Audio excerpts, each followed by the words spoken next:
Hello. How we doing? I'm sat here like watching this countdown, like waiting for it to hit 0, and I'm like, no one else can see it.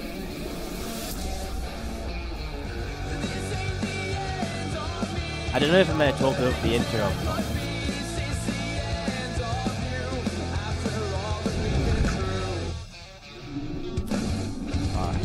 Alright. It's the VSL. What's up, guys? I'm Wardi. And I am here on BaseTradeTV. I've done it. We've infiltrated. We're going to burn this. No, okay, we're not going to burn anything down. I didn't get told, though, that I'm allowed to do pretty much anything apart from, say, 2 certain words. So, I don't know. I mean, today could be pretty crazy. Today could be pretty crazy. How's everyone doing? What we're doing? We're doing good? We're doing good? I hope so. Yeah, I don't know. I mean, am I meant to do like a professional intro or something? I don't really know, to be honest. It's kind of weird, like, you get nervous about the weirdest things, right? Like, I'm a little bit like about this cast, which is, I don't know, a bit nervous. But we're gonna have fun. It's the VSL Team League, of course, and it's the second day, which means today we have the losers match, which is going to be between Team Zest and Team Rogue. And then we're going to have the winner bracket finals, which is going to be Team Impact against Team Hero. Then as far as I'm aware, we come back tomorrow. At least I'm going to be back tomorrow. I don't know if VSL is, but I'm pretty sure it is. And we do the loser bracket finals, and I think the grand finals as well. So I'm here to basically bring you guys through the end of the VSL Team League Season 1. So that's what's up. That's what's happening. And yeah. What are the 2 words? I'm not telling you guys what the 2 words are. That's what I can't say. It was actually 2 words combined to 1. You're not gonna get it. Trust. It's okay. But I can do anything else. Apparently, he was like, yeah. You can tell everyone that we're no okay. So yeah. Cool. Awesome. What's up, Fear Dragon in the chat? No delay as well. It's like actually like crazy. Today is like the dream stream where I literally get to just talk. I don't have to observe because we've just got the stream over here. We just watch the stream. We just watch the VSL. It's like we basically just talk over it. Imagine that. Just chitter-chattering. It's pretty cool, right? No observing. I mean, observing is the worst part, because observing is the thing that everyone calls you out, and they're like, dude, why aren't you watching the battle? It's like, oh, because I can't be bothered to watch the battle, and they're like, oh. So, yeah, I mean, I guess, I don't know how much of an intro there is in VSL. Usually I tune into VSL, like, I mean, it's 11 AM. I'm not usually awake at 11 AM. So usually I tune into VSL, like, an hour late. So I don't know how much of an intro they do. So we're just going to keep on talking as though we're very ready to go into game with no real idea of what's going on. Host my own channel and cast from there. No, I don't. I think that might have been another thing that I wasn't meant to do. Potentially. What's up, Penguin? Love you too, bro. Mutual spirit animals. In-game screen will also be in that box. Yeah. But we're not pressing any buttons at all, man. We are literally just leaving it like this. We're not doing anything. I'm not pressing any buttons. It's just gonna be like this for like the next 3 or 4 hours, and that's all we're doing. Nothing at all. So yeah, getting ready to go into this. Here's our bracket. Can you guys see that it's a bit too small? I don't want to go on my full screen one yet because I haven't positioned the logos in the right position because I don't know what the in-game screen looks like. So I'm kind of waiting for that because right now it's a bit of a mess. So, but basically, as we mentioned before, Team Zest and Team Rogue down in the lower bracket. That's going to be, I think, our first matchup of the day. Team Zest losing to Team Impact. I actually think Team Impact is pretty strong, but Team Zest has like the monster lineup too. It's kind of crazy. In fact, there you go. There's the... you know what? Let's just throw this on. We'll hide these logos for a moment. So those are the teams. So Team Zest against Team Rogue. Byun, Zest, Classic, Jjakji. It's a pretty strong team, right? I mean, Byun... I guess arguably the thing is, like, Classic and Zest maybe haven't been performing as much lately. But, well, I mean, it's still a pretty scary lineup of names, and Jjakji can take down pretty much anyone on a good day. And I mean, then there's Byun.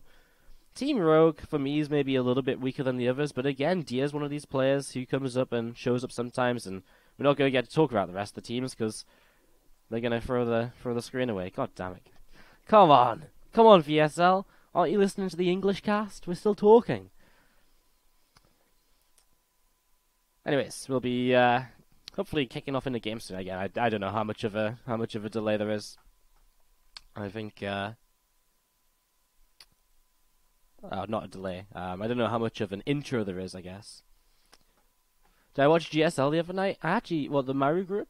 I saw some Maru playing fours against against Protoss. And that was just the point where I was like, yep, not learning anything now. I watched a little bit of it the other night. What was that, yesterday? Was that yesterday, GSL? What day is it today? Thursday? Yeah, it was yesterday, right? I watched a bit of it yesterday, yeah. There's actually some pretty cool games yesterday, and some interesting results here and there. Maybe overall results were pretty expected, but the rest of it was pretty cool. Oh, look, we've got Team Zest again. I mean, Team Zest is pretty handsome. I mean, if you've got Zest at the lead, Team Zest is always going to be pretty handsome, right? We lost 2-4 against Team Impact. Byun getting Protossed. And that obviously didn't go so well. What's the sound, by the way? We just got, like, music. I mean, we could probably keep the sound on, but, like, then I've got to, like, change the levels, and we're already going to have such a battle changing the levels so much, so we'll just leave the sound off. We'll just leave you guys with my voice for now. We'll have sound in-game. It's okay. We'll have in-game sound. It's coming. But for now, we'll just sit with this. And you guys got to help me with the sound, because, again, like, I've had no way to test the sound levels at all, so I'm just completely guessing today. I, like, whacked my mic up a bit because the music sounded louder than usual, and we'll see what the in-game sounds are like as well. So, this is Team Rogue as well. That Rogue Solar Dia Creator combo. Creator actually won his match the other day when they played against Team Hero. I think he played against... Was it Trust he played against?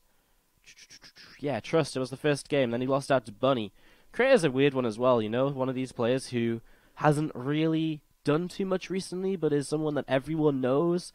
Has always been kind of well known for his kind of solid PvP, I guess. And that came true the other day, so I wonder if they'll send him out first again, or whether that's maybe just a bit too predictable. It's, I'm a big fan of the Team League. You guys might not know this, but Team League is like my sort of jive.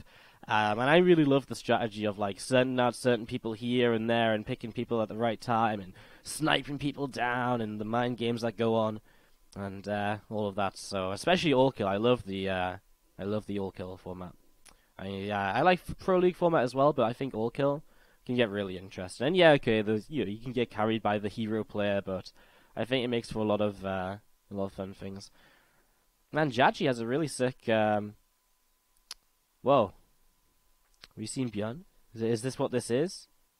Oh god. What a start. What a start! I was just going to say, Jjakji had a really cool little Terran portable charger for his phone. It looked sick, man. Alright, we got Byun coming out of Team Zest. I didn't actually think about who the first players are going to be. Again, I mean, like, I guess we were talking a bit about it on the other side. Like, are they going to send Creator out first? Is that too predictable? Do they send out a heavy hitter like Team Zest just have? I mean, you send out Byun first, you're basically saying, right, let's just 4-0, get this out of the way. But of course, it's not going to be easy, and oh. Well, that is going to be quite a matchup. Team Captain coming through. Okay, then. Well, this is going to be a very interesting match to get us started. Team Rogue going to send out Rogue. And it's going to be some TVZ to get us rolling here today. In the VSL Team League, losers match. Team Rogue against Team Zest. Again, 2 best of 7s coming on up. They are best of 7 all kills. It's all good. And how's everyone doing in the chat? We're all doing good. We're all excited for some games. Who's excited? Who do you think about Rogue Byun? Byun's like so solid. I mean, how do you ever doubt Byun? But then Rogue's one of these players who I guess is also very hit or miss lately, and he's probably one of the players we haven't seen as much of in the Korean scene. You know, pretty much a lot of players have been playing, you know, like the Limo League and all these other Korean tournaments, the BaseTradeTV Star League, for example. But then there's like Rogue, who hasn't really signed up for many of those at all, so it's kind of, you know, we don't quite know where to judge him, I guess. Anyways, it looks as though we're gonna jump in game. I think this sound might be a little bit too high. So let's do this. And I've got logos set up here, guys, so we've got to put these somewhere. So we're going to take a moment to figure that out when we go in. So that's what's up. As we go into Rogue versus Byun, our first game of the day. These logos will move. They'll move somewhere useful. I just have to see what their setup is to put it in the right place, you know? Gotta do things right. Actually, I was meant to do this and get rid of the reflection. And they're gonna play on Honor Grounds. Wow, what a map. Big 4-player map to kick us off. I mean, this could be quite a lengthy one. Honor Grounds is one of those maps where it's not a surprise to see sort of like super long games and action all over the place, super late game comps and all the rest of it. Alright. Throw the BaseTradeTV down there and the Twitch over here. I think there's gonna be... oh god. No! Not player cams, that's not what I want! I guess I was going to do the intros instead of positioning logos. Oops. Alright, well, we'll do the intros in a moment. We'll get there, guys. It's okay. We've got this. Alright, bottom left is Rogue from Team Rogue, of course, the blue Zerg player. And bottom right is Byun, the red Terran. I'm going to put the logos up here. Is that too much? Is that okay? Does that look okay? I think that looks fine. Yeah? Okay, perfect. Yeah, because I knew it. I knew there was going to be player cams. That's why I didn't put them down there. Smart guy Wardi doesn't mess it up all the time. Alright, so we actually got to talk about StarCraft instead of me just rambling on about some people sitting on screens and sitting in chairs, which isn't all too exciting. I appreciate that. It is the kind of the downside of being primarily a solo caster. When you're trying to banter on for a few minutes because there's some downtime and you're just like, well, actually, I don't have much to banter on about. And especially when I'm out my comfort zone, you know, like casting on BaseTradeTV, like, I gotta say the right things, you know, I've gotta impress the cool kids that watch BaseTrade right now, you know? I can't just go around my usual nonsense like I usually do on my channel. As well, on the grounds, large 4-player map. As we do have Byun opening rather interestingly with the triple Rax Reaper. So Byun from the get-go gonna be playing this playstyle which, while getting nerfed with that Reaper grenade recently, is still pretty powerful and pretty potent, and while we don't see it all of the time anymore, it is something people throw out every now and then. So very interesting to see on Honor Grounds this super large map. Obviously Byun does not know that it's horizontal spawns, which is generally favourable for a Terran player, and especially these spawns I think are really nice for Byun, because you can lift up from your main base, and you're going to be able to drop straight in towards your opponent's natural expansion very early on. So that's something which is really powerful for these spawning locations, but of course we might not get to that stage with the 3-Rax Reaper. Let's see how it goes for Byun as he sets up into his first Reaper coming across the map. Now Rogue is about to find out about this. The Overlord currently heading towards the front, and he will see the 2-Rax very early on. Obviously one of the negatives for Rogue here right from the get-go is that he did take a low ground hatchery, which means that it is a little bit more exposed than if you were to take the in-base expansion. But the reason the Zerg players do this is because usually they say, well, I'm able to defend early on, and if I can defend early on, I'm going to have that extra creep out front, which goes a long, long way to securing map control, and so much else. So 2 Reapers arrive. I mean, at this point, Rogue knows what is up. He's already building a Spine Crawler up on the high ground, I imagine, as the Reapers continue to control at the frontier and seeing what they can do, throwing another grenade down wherever possible, and just going to be seeing the Reapers still having a little bit of fun over here. I mean, working away at that Extractor. The Extractor not being taken here for the gas, but he might just let it finish because the drone is low health. Or maybe just, you know, I was gonna say, like, does he want the extra gas right now? Well, not if he isn't building a road drone, surely.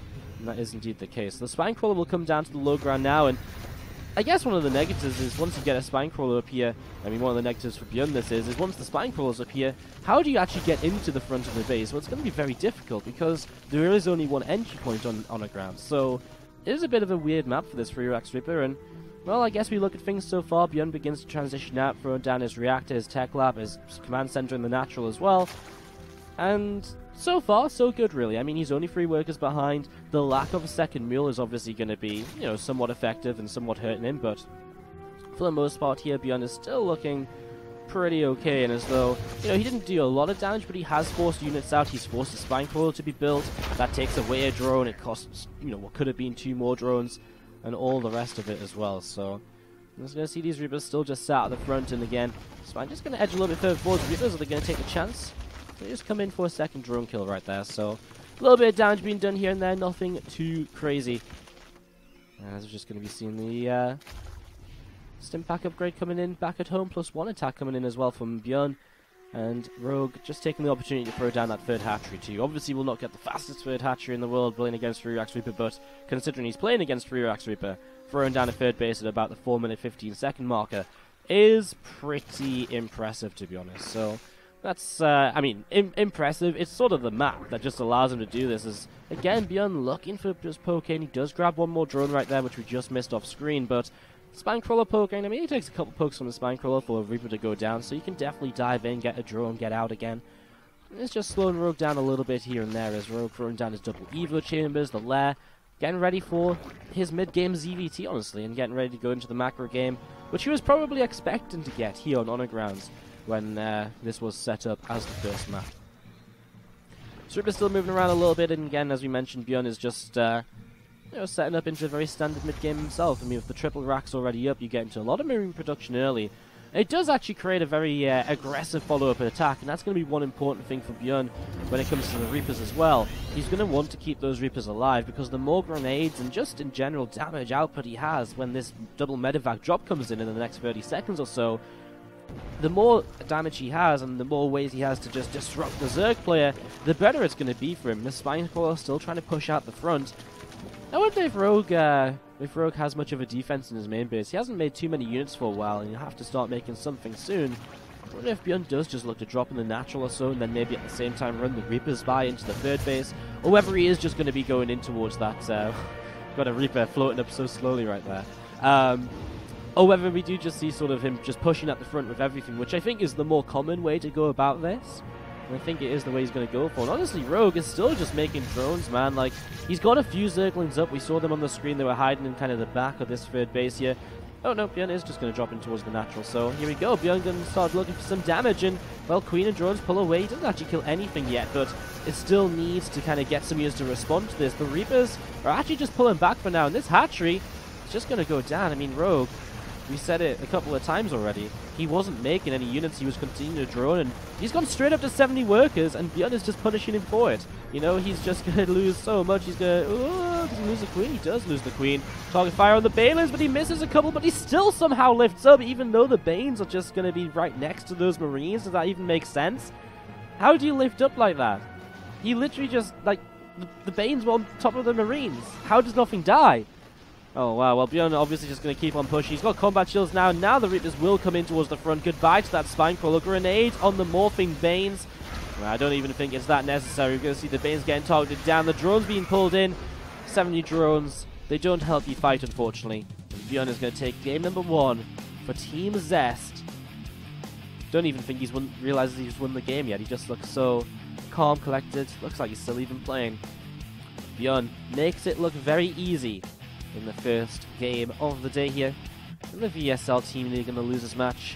Team Captain Rogue falling for Team Rogue, obviously, and that's a little bit of a shame for them. A little bit of a downside. Not great to lose your team captain. Obviously, never great to lose the first match in a best 7 all kills series. But you are going to be able to now pick the counter player. But who do you pick as a counter player to Rogue? Like, it's a little bit tough, right? Like. Sorry, not to Rogue, to Byun. It's like, well, he's really good at TVZ, TVP, and TVT, not that we have any Terrans to send. So what do you really do? I mean, do you just try and take the Protoss player, send the Protoss player out? It's a tough one to call. We'll be finding out very, very soon. Thank you very much. We don't actually have, sub-alerts and stuff on today, guys. I don't have that info to set up for you guys, so I do apologize. But Anubis Shades has just resubbed for 30 months in a row. So big shout out to that one. Says, doing an awesome job so far, mate. Keep up the great work. Well, thank you very much. Appreciate the kind words. And of course, thank you for supporting the best StarCraft 2 channel on Earth, I guess. It's a bit of a weird thing for me to say, but it is one of the best StarCraft 2 channels on Earth, right? Yeah, of course it is.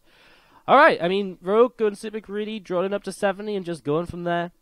Didn't work out for him. Byun takes the first game of the day. And I don't know how much downtime there is between games, but I'm just going to throw us into a quick little break, give myself a chance to get a drink and so on. We'll be back in about 3 minutes with our next game from the VSL. See you guys in just a few.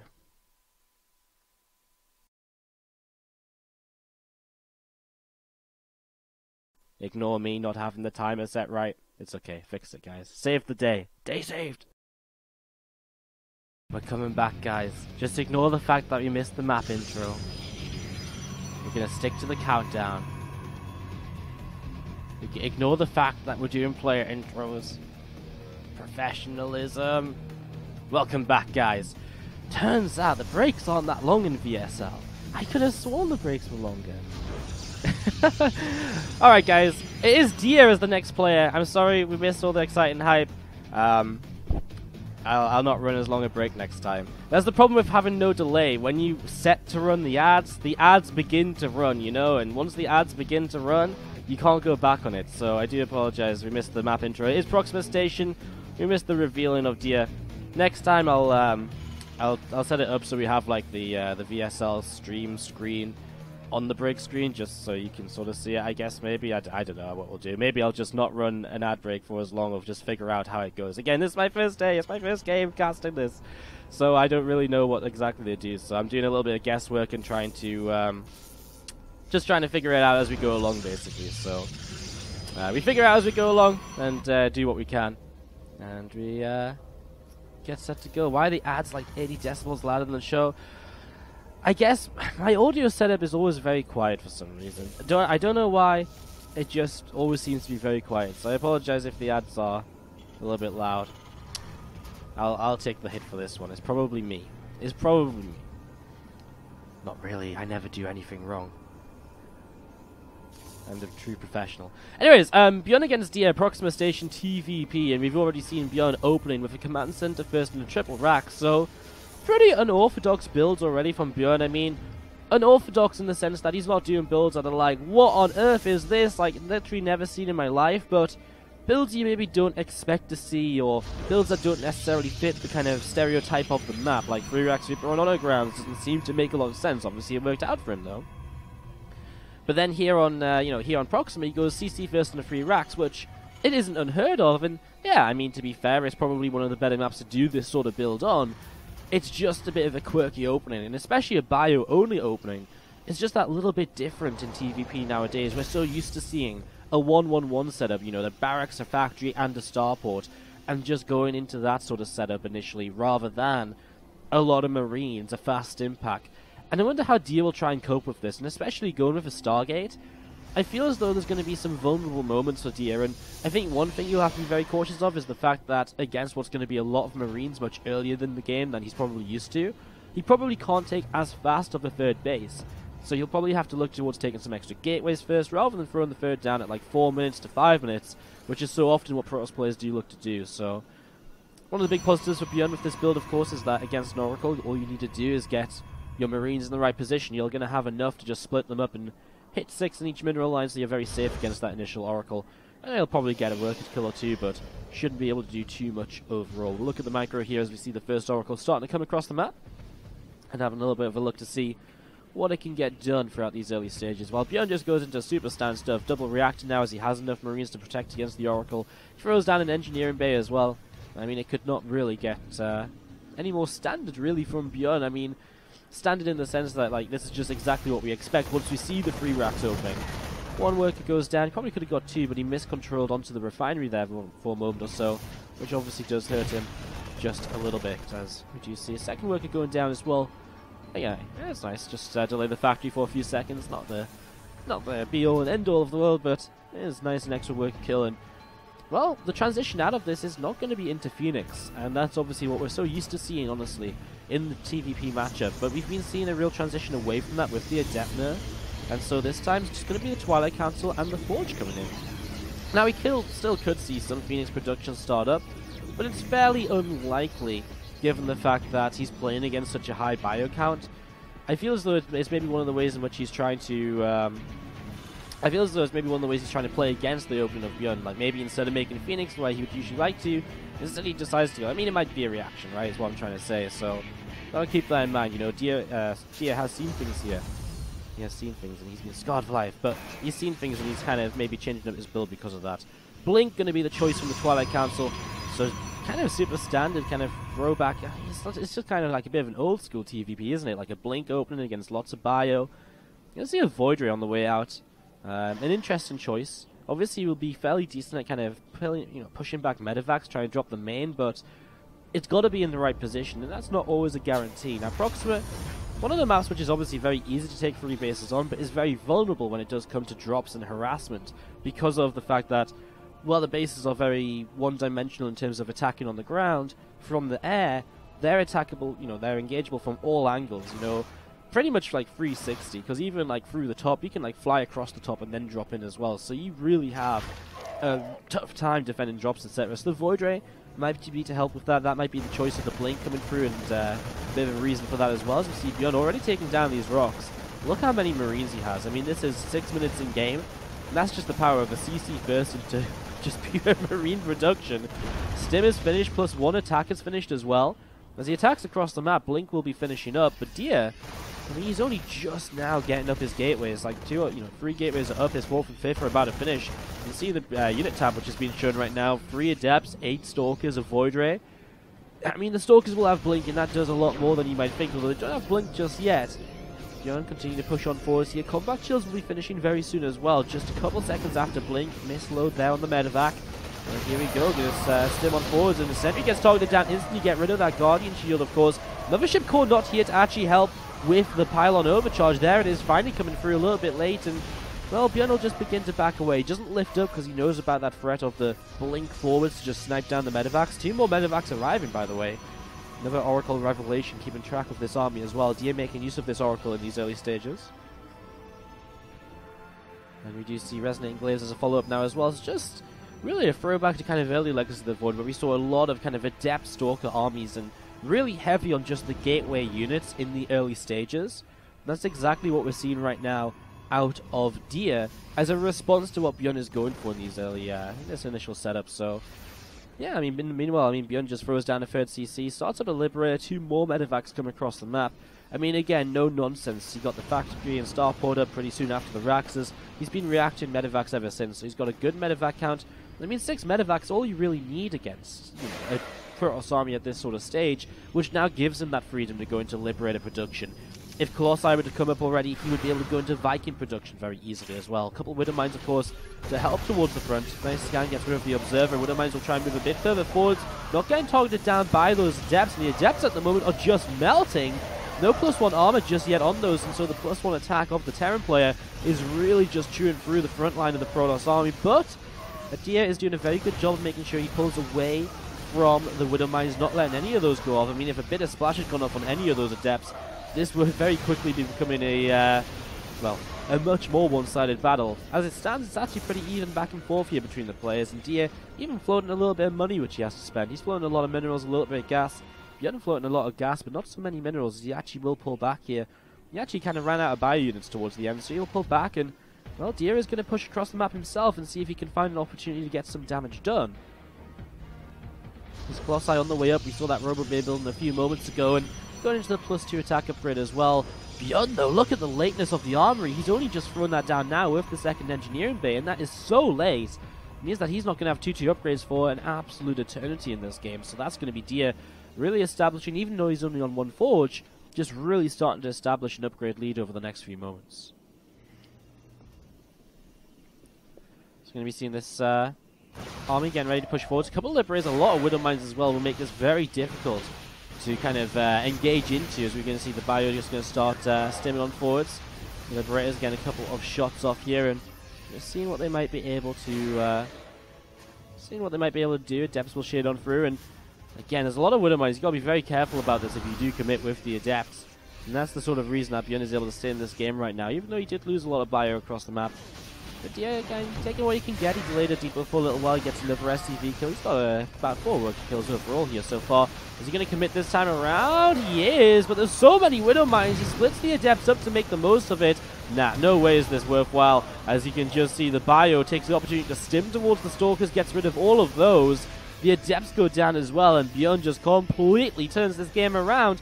Dia with an attack that we could see wasn't going to be pretty, but obviously he thought that he could take it. The answer is no, he could not. He got destroyed. The Widow Mines get rid of the Adepts. The Bio can engage the Stalkers. Everything was just in the wrong position there for that engagement from Dia. And, well, a couple of Colossi make life difficult for Byun to keep on pushing because he doesn't have much against them, apart from the fact he can just stim at them right now, I guess. Widow Mines burrowing on top of the Protoss army. 1 Colossus down. Oh, man, the Widow Mines blow up everything, and a big warping of Adepts is not here in time to save the Colossus. I mean, Byun has to pull back away from those Adepts, but the tech has already been killed off. And just resetting that Colossus count just slows Dia down so much as the Bio continues to push forwards. A couple Liberators siege up too. And, well, going to try and target down a Robo Facility. Pylon Overcharges are buying Dia a little bit of time. He will get 2 more Colossi up here, so game not over yet, but losing an Assimilator, never pretty when you're a Protoss player. A couple of probes going down along with that, and just going to be seeing the... yeah, it's just going to be all the medevacs just setting up and seeing what's going to happen. You can see some Stalkers seeing what they can do coming forwards, taking down a Liberator. I'm just going to be seeing the couple of Libs sieging up once again. I mean, what do you really do? You're going to see the bio stemming in over towards these probes. 6 workers going down already, and just going to be seeing the damage continue to go down right now. We're going to see a depth shading forwards once again. I mean, to be fair, Byun has quite a lot out of position. The Widow Mine's blown up pretty much as much Terran as Protoss gets blown up right there. You can see that 4th base in the meanwhile getting taken down at the same time. That's not a good place for the Twitch and the base trade logo. Sorry guys, didn't think about that one. But yeah, Byun will get turned away, but again, I mean, what does it really cost you? A heck of a lot. I mean, again, he's had to engage into a lot of Widow Mines. He still doesn't have an Observer. He lost one earlier, and he's been so preoccupied with rebuilding Colossi that he's only just now able to get another Observer up and into the game. But it is here now, and it is cleaning up the Widow Mines, and Dia does hold on and push this back. As Byun will take a few moments to get ready to go. Yeah, guys, I can see the screen shaking myself. Like, for a moment I thought it was me hitting my desk. I was like, oh, I really gotta stop doing that. But the screen is actually shaking, and I can't really do much about that. Like, I'm working off a clean feed, so enjoy the shakiness. I mean, isn't it boring watching StarCraft just still all the time? Of course it is. Shakiness just completely changes the viewing experience. You never know, it might be the new hip thing. It might not be, and we'll try and see what we can do about it between the games. So pulling back a little bit here, we're going to see Viking production, finally, Viking production starting up from Byun. Dia, in the meanwhile, is going to start a couple of disruptors as well. A very easy way to switch up your kind of source of splash damage, basically, for a Protoss player. If you're in Robo Bay Tech, the disruptors come out so quickly, and that extra source of splash, it's like Storm used to be. You go in with the, you start off with the Colossi, and then you go into Storm. But it's even easier now because you start with Colossi, and as they start to get countered a bit, you go into Disruptors. And you sort of just go from there to see this missile turret firing away at a Warp Prism. Marines and Marauders continue to push on forwards, and Adepts continuing to take some damage. So, yeah, pretty nice cleanup from Byun. He's going to get rid of the Warp Prism too. Yeah, he loses 2 free workers. I mean, he'll lose a few more on this natural expansion, but really, considering the situation, I mean, Adepts in the main base, yet generally are pretty deadly. This time, it's only 6 workers, which is very affordable for Byun. Especially considering his natural is mined out, his main is already relocated to a gold base. He doesn't actually need that many workers at this point in the game. Liberator is setting up right now as well, and they are getting rid of a good amount of probes here so far. 5, and again, it's just a distraction, pulling Dia around and slowing down his economy. Byun, being pretty unhindered in economy for a long time now, has just rebuilt heavily, and well, here we go, a big stim in, has to be careful of the disruptors, will dodge away, but that's both the disruptor shots already used. No, he's got one more. No, I think he's got one more after this as well, and there he goes forwards, but Byun just splits away. Minimal damage dealt here by the disruptors. The Vikings get rid of the Colossi, and Byun is got just about enough, especially with the Vikings landing to clean out the gateway units, and now he'll chase down the disruptors as well. And Dia does not really have much of a choice left in this game, other than to type out a certain little phrase we use in StarCraft, which is the GG, to tap on out and to let Team Zest go 2-0 up, thanks to Byun. Oh, no, he's got DTs. The day is never over if you've got Dark Templar. Byun missing a scan right now. He'll get rid of the 4th base once again. I mean, the reality is the DTs will do a bit of damage, but they'll never clean up the entire army, they'll never clean up the follow-up attack when Byun has saved up some scans. So the 4th base goes down from Dia. He buys himself a few more seconds because of the Dark Templar. But again, how long is that really going to last him? Looks like there was probably a DT over here doing a little bit of harassment in the meanwhile as well. And we're just going to be seeing, well, Byun just regathering his units, and again, this time, the scans should be available. So here we go, 1 DT taking the charge. Will Byun throw down a scan? He will throw down a scan right there. He probably has another one saved up as well. We're just going to be seeing the bio continue to stim on forwards. It's going to be coming in. Disruptor's about to pop. Maybe they can get some miracle connections. And he is going to get a pretty good one to begin with. Yeah, holding on for his life and continuing to go for it right now as that disruptor shot doesn't quite hit as much though. Vikings land, and he just saw the disruptors pop out of the Robo facility, so he knows there's no Colossi to worry about. 24 probes killed. There is the game being called by Dia. And Byun goes up 2-0 for Team Zest here today in the VSL. Alright. Thank you very much, Mike Moody. He had the stream up with the Twitch Prime sub again. said this just before, but there is no sub alerts or anything today, guys. That's not something I have set up, but I'm sure the Twitch Prime sub is greatly appreciated, so good on you for supporting the StarCraft 2. Alright, so, I'm scared to run another ad break, man, but I really need to BRB quickly. Oh, should we risk it? We're gonna risk it. We're gonna risk it! I mean, surely after 2 games they take a bit of a longer break. Surely!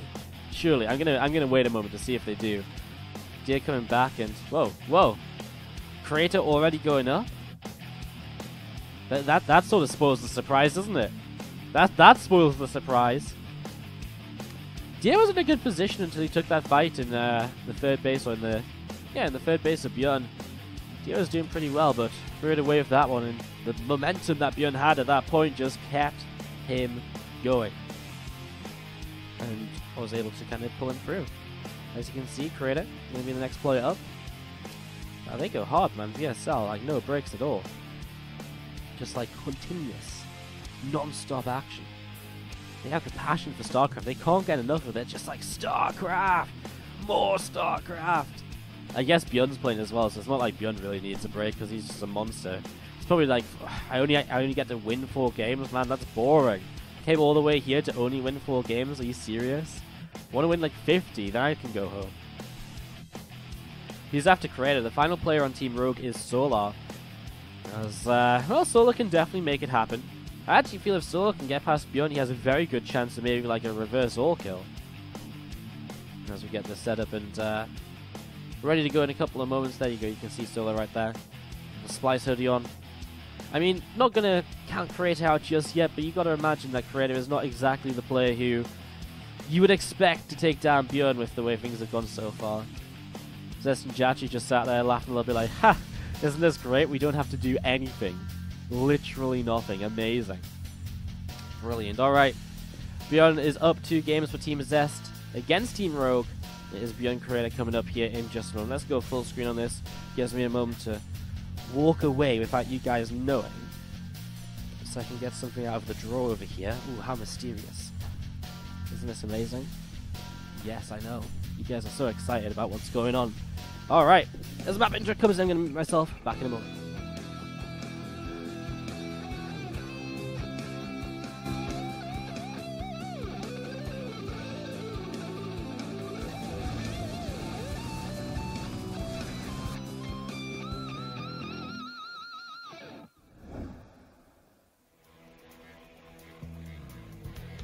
Welcome back, guys. Got done what I needed to get done. Perfect timing for the map intro. Saved my day.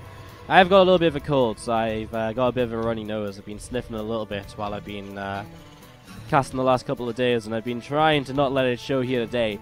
And in the last game, it was like driving me crazy. I could feel my nose. I was like, don't do it. Just keep talking about StarCraft. Byun, end the game. And then Creator gets like this Deer gets this massive disruption shot. I'm like, no, it's gonna keep going on. We're all good now, though, for another 20 minutes or so. All good now. Bottom right is Byun here from Team Zest. I'm completely not used to someone else observing from me, so there's no way I'm going to get the introductions at the right time. not a chance. I'm just going to say that ahead of time. There is not a chance. Top left is Creator, of course, still on Jin Green Wings, and obviously representing Team Rogue here in this competition. Thank you for the kind words in the chat. Spasm. The double A. How's everyone doing as well? Is everyone still expecting Byun to pick up an all kill here? 2 kills so far. Want to hear what you guys are thinking. You think Byun's going to take it? Think Creator can pull off like the upset of the tournament so far? Perhaps. It's possible. Because you guys can talk to me so easily today because there's no delay. It's amazing. Casting, like, it's really the dream. Casting with no delay, not having to observe. Like, I mean, I know I said this already earlier, but it's so true. It's just like literally, I just sit back, climb my chair a little bit during the games, and just like watch StarCraft. And you know, now and then I give my thoughts on what's happening as well. It's pretty decent deal if you ask me. Pretty decent deal. But yeah, let me know what you guys are thinking. Who you guys are cheering on as well. Maybe some of you want to see Byun lose, so we get to see some Zest games. That'd be pretty awesome.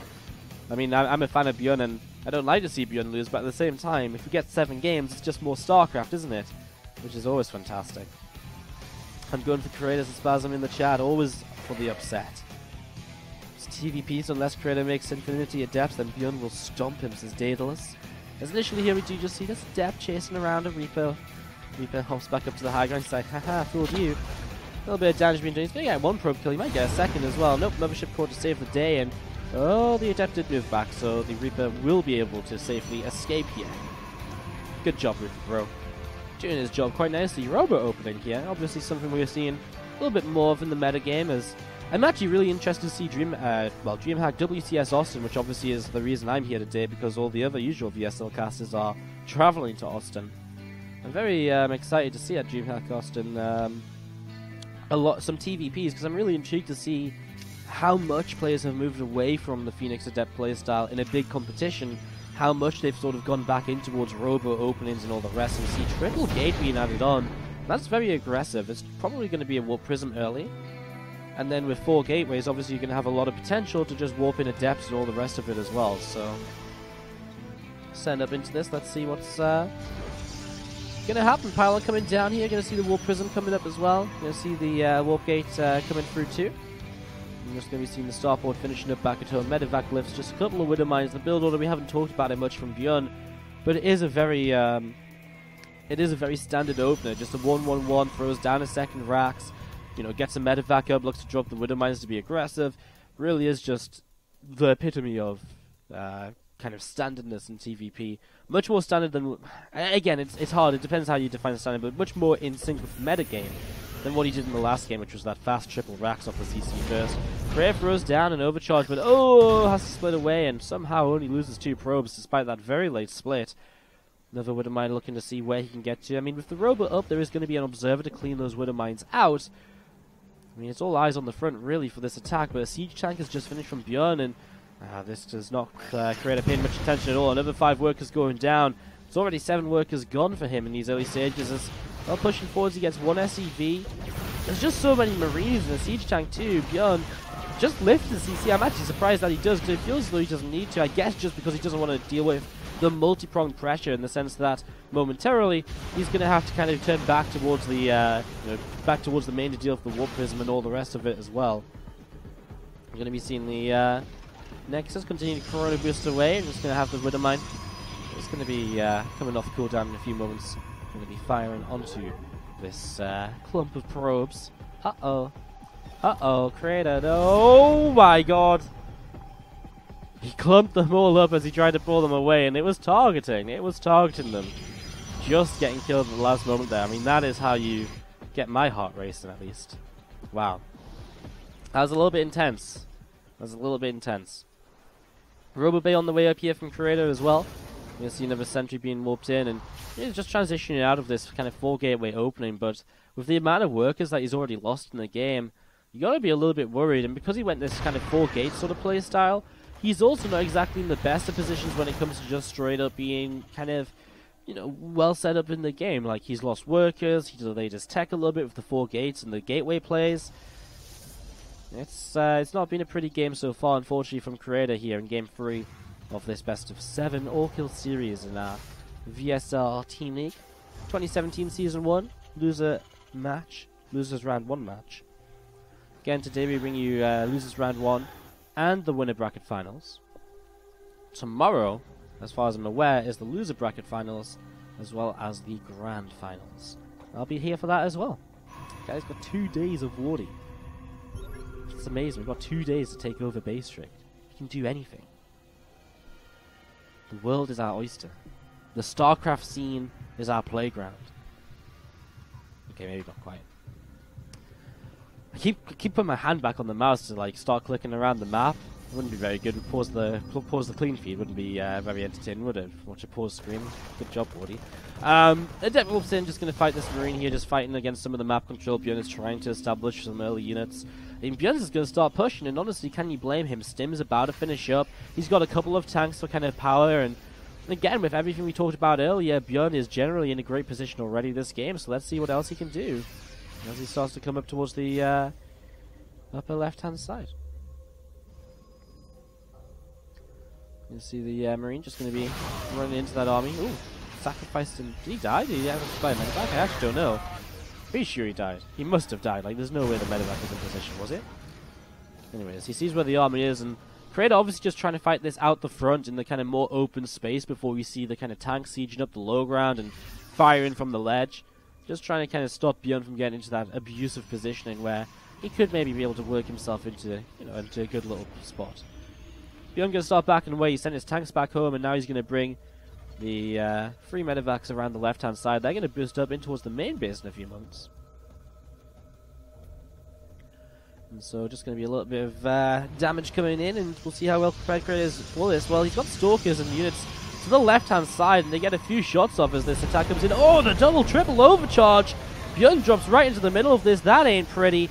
I feel as though Creator should probably start toggling down medevacs. He is toggling down the medevacs. Love it. Great defense by Creator. Byun has just lost a lot. This drop gets completely shut down. Now, I thought Creator was getting caught off guard, but no, he knew exactly what he was doing. Perfect setup. And that is Byun losing. I mean, he got away with what, like 1 medevac and a handful of units. He killed, I think, maybe 1 pylon. A zealot. Not brilliant from Byun, but hey, it's not the first time today he's found himself in a bit of a tough position in the TVP. He did find his way back into it against Deer, when Deer decided to get a bit too aggressive. Byun's third only just finishing up now as well. It's something worth mentioning, actually, that Creator has been mining off of third base for so long, and his 4th base is actually even warping in before Byun's 3rd is an orbital command, so that's kind of insane. As we're going to be seeing the units just continue to gather up in towards the center from both players. Again, Creator does not want Byun to get into a position where the siege tanks are going to be very difficult to deal with, and that's why he's sitting out front with his army. He's there waiting to greet that army moving forwards, and all the rest of it as well. So that's sort of the happening. We're going to see this Bioforce going to stem over to the left-hand side, and look to see what else is going on. Yeah, guys, the menu is going crazy. I see, again, just to cover this quickly, there is shaking on the screen on the clean feed. Not sure what we can really do about it. But yes, it is shaking, and I can see it too, and it's like driving me like a little bit crazy because I'm still convinced it's me kicking my desk that's making it happen. I'm like, Anyways, some bio stims on over. We're all going to see a few adepts just getting cleaned out over here. 1, 2, and the 3rd one. Nice little attempt from Creator, but doesn't really get too much done at the end of the day. As this 4th base going to be pretty much just set up right now and ready to go. So 4th base is good, adds on a Dark Shrine, swaps into Disrupt Attack, as we saw Dia doing in the last game as well. His Blink about to finish. Upgrades are pretty even on either side. Creator's going to be slightly, a few seconds behind on +1 armor, but he's going to be about half an upgrade ahead on +2 attacks, so actually Creator with an upgrade lead in this. But Byun does have the composition he needs to fight against this. I'm not sure what Byun has in the natural of Creator right now. It looks as though a little bit of a drop. And it's just being dealt with as it runs up into the main. There's a few, I think there's a few units left, and I'm not seeing it, but it's on the mini-map. Go to the top left. I think Byun just has a medevac. Maybe that medevac from earlier, actually, coming back in and just trying to do some damage. Doesn't look as though it's killing too much, though. It's Disruptor to begin. It's actually going to go off. Does get killed, but he does connect on some bio units beforehand, which is good to see. Creator does start to pull back a little bit through the center of the map. He's just applied some pressure, forced Byun to stay back for the most part, and he's not going to commit in. I mean, it is Abyssal Reef, and we all know how Abyssal Reef plays out. The 3 bases and even 4 bases and 5 bases are super easy to take and defend, and so this is really probably going to turn into a game where we see players just, playing a bit more kind of passively and building up into the super late game armies.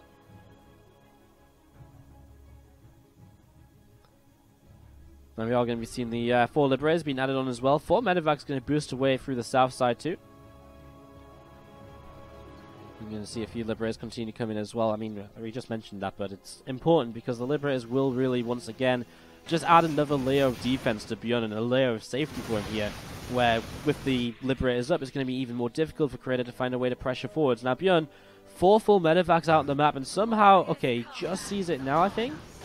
Sees these units now, is going to see Adepts over towards his left-hand side, going to distract the Liberators, and actually, the 3rd base of Byun is in a lot of trouble here. Creator, I guess there's a couple of tanks in range, and that's maybe why he's a little bit afraid of continuing to chase it, and he's happy just pushing it back. 14 workers killed, DT's already warped in. Sorry for that bit of a black screen momentarily.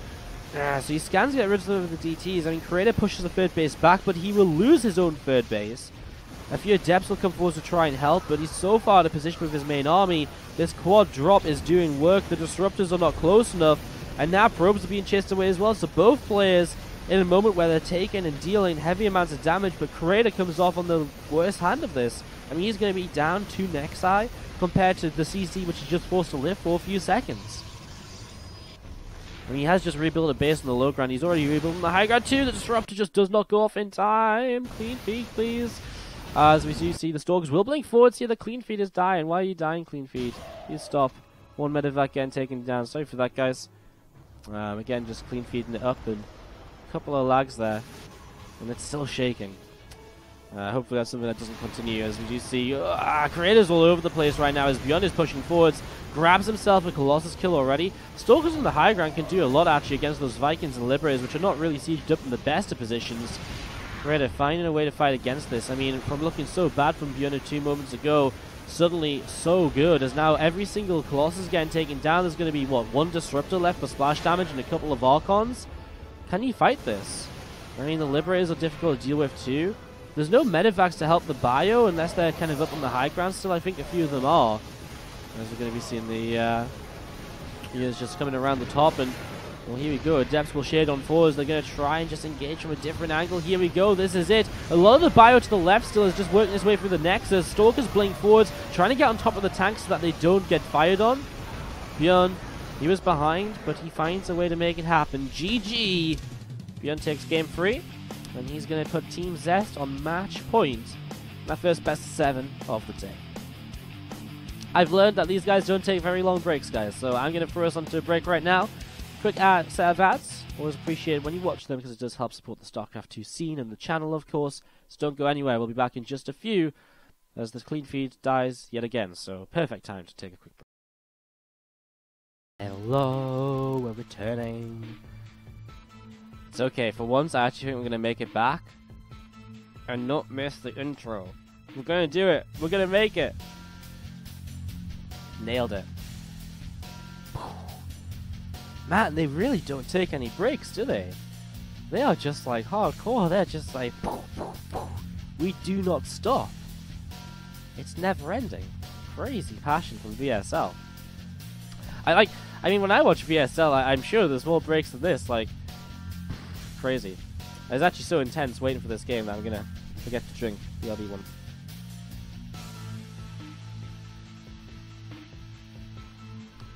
Alright. Byun Solar is the final match of this series. Potentially. Well, final match of Byun. Because he's either going to win here, or it's going to be Solar to start the reverse all-kill potential in the next few moments. So getting set up into this, getting ready to go. And we'll be in-game in just a few moments' time. It's because they take big, dumb 10-minute breaks instead. Oh, good. I can't wait.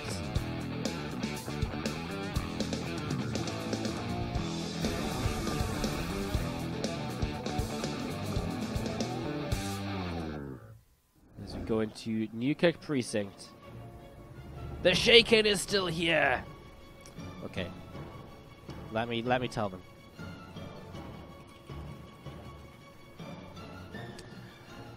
Hopefully they can get this fixed. Again, they did just try to reset the Clean Feed, so they are looking at it, guys, and they'll try and get it fixed for the as soon as possible. Until then, we're just playing Earthquake Craft as we do kick it off. Again, I missed the intros. God damn it, I'm so bad at the intros. Bottom left-hand side of the map, our Red Terran players. Byun with the gas first, which means that he just wants to probably expand and go into a factory, unless he wants to go through Rex Reaper. A small possibility as well. Bottom right, Solar from Splice, of course, is the Blue Zerg player. Byun from Team Expert. I don't actually think I've mentioned that in any of the intros today. How bad of me. Is he wearing an Expert top? I think he's wearing an Expert hoodie, which doesn't really show too well on the camera. So we set up into this fourth game. Byun against Solar. What a game. What a game. As we set up into this and look to see how things are going to be going. Hatch gas pool, and it is just going to be an expansion from Byun then, so he'll expand. The reason for gas first is with this, with the way things work out, it actually just works out so nicely to go Reaper and then expand, and then factory and reactor come down at the exact same time, more or less. Are they really going to reset the clean feed now? That's not the best time to to reset the clean feed, is it? Production value! Production value! How exciting. As you can see, there we go, we're back. We are back, there we go. Production value has been saved. It's still shaking. I'm not going to say anything because I'd rather it shake than them start pausing the stream again. You know? Alright. We set up into this and it's just going to be that Reaper on the way. So as we were just saying, no, they're doing it again, really?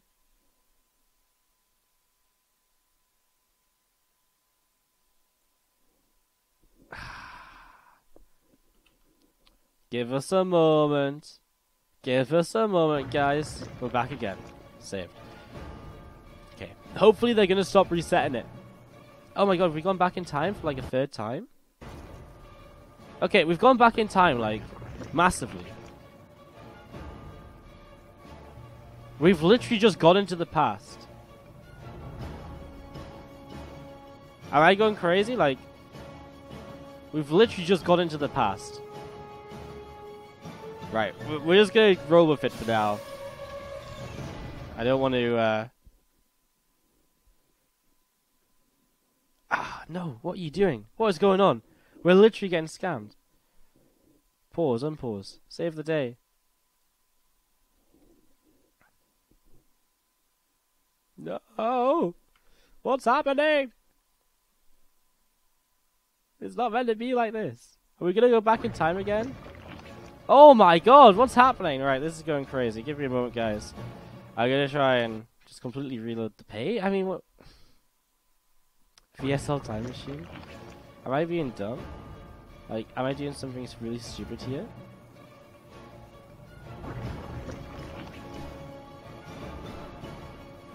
I'm so confused. Right.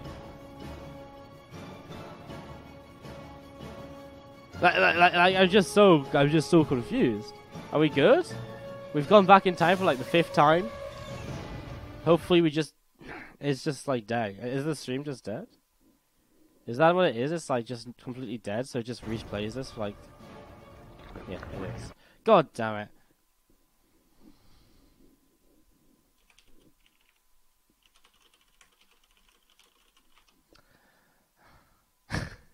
We are dead. I'll work on it, guys. I am working on it. Trust me. We're gonna hide it momentarily so you guys can't see the magic happening, and then we are going to try and open it again.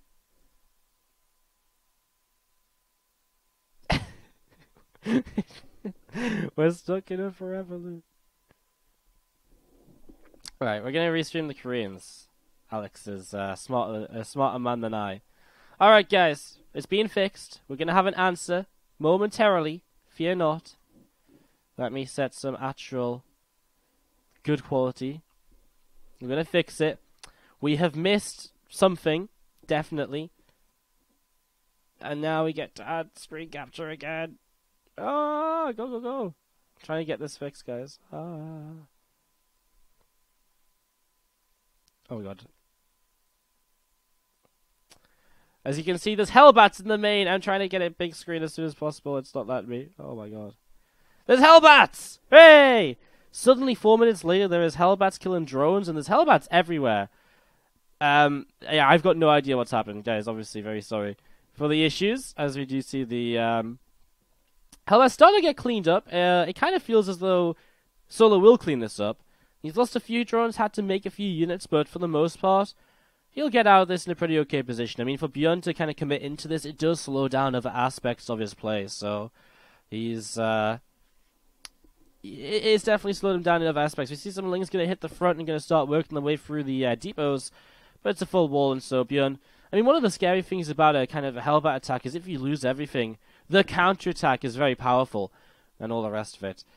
Guys, game sound will be gone for a few moments, because if I unmute, it's got the Korean casters on, which is probably more annoying than not having game sound. So we're just going to keep it muted for now. And hopefully we get the clean feed back soon. Hopefully the clean feed makes a return, and the day is saved, and everyone's happy. So that's what's going on. So I do apologize for the lack of sound. They are just resetting the clean feed, and hopefully it will be fixed sooner rather than later. Apparently it's been fixed. Do I dare go click on it? I'm scared to check. I'm scared to check. Is it back? 7 minutes? Okay, that'll do. That'll do. No! They've just given us the Korean feed. No. That's useless. Let's just go back to this one. Alright. Okay. So, we're just going to go with no sound for now, guys. As we're just going to be having some creep teamers coming out. I would put sound on, but I genuinely cannot focus if there's like Korean talking going on behind me. So, let's go back into this. Very sorry for all of the issues and to disrupt this game for you. Obviously not a great situation as we just see this Reaper moving around a little bit. Having a little bit of a scout to see what's up and to see what is happening.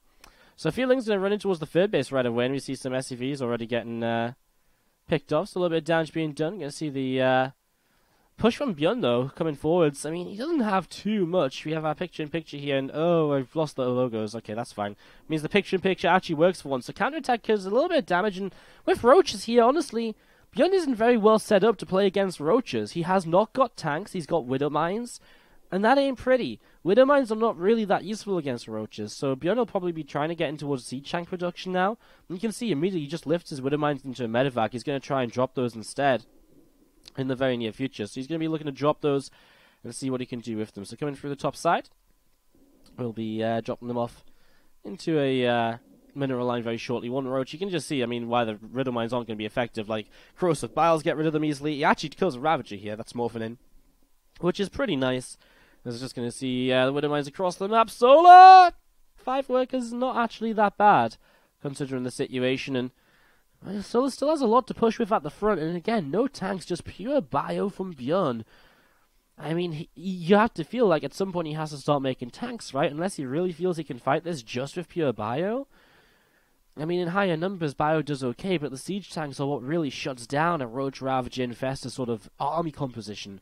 Because the tanks can just fire and fire and fire, and they get so much done so quickly, and it makes it very difficult for the Zerg to really engage in.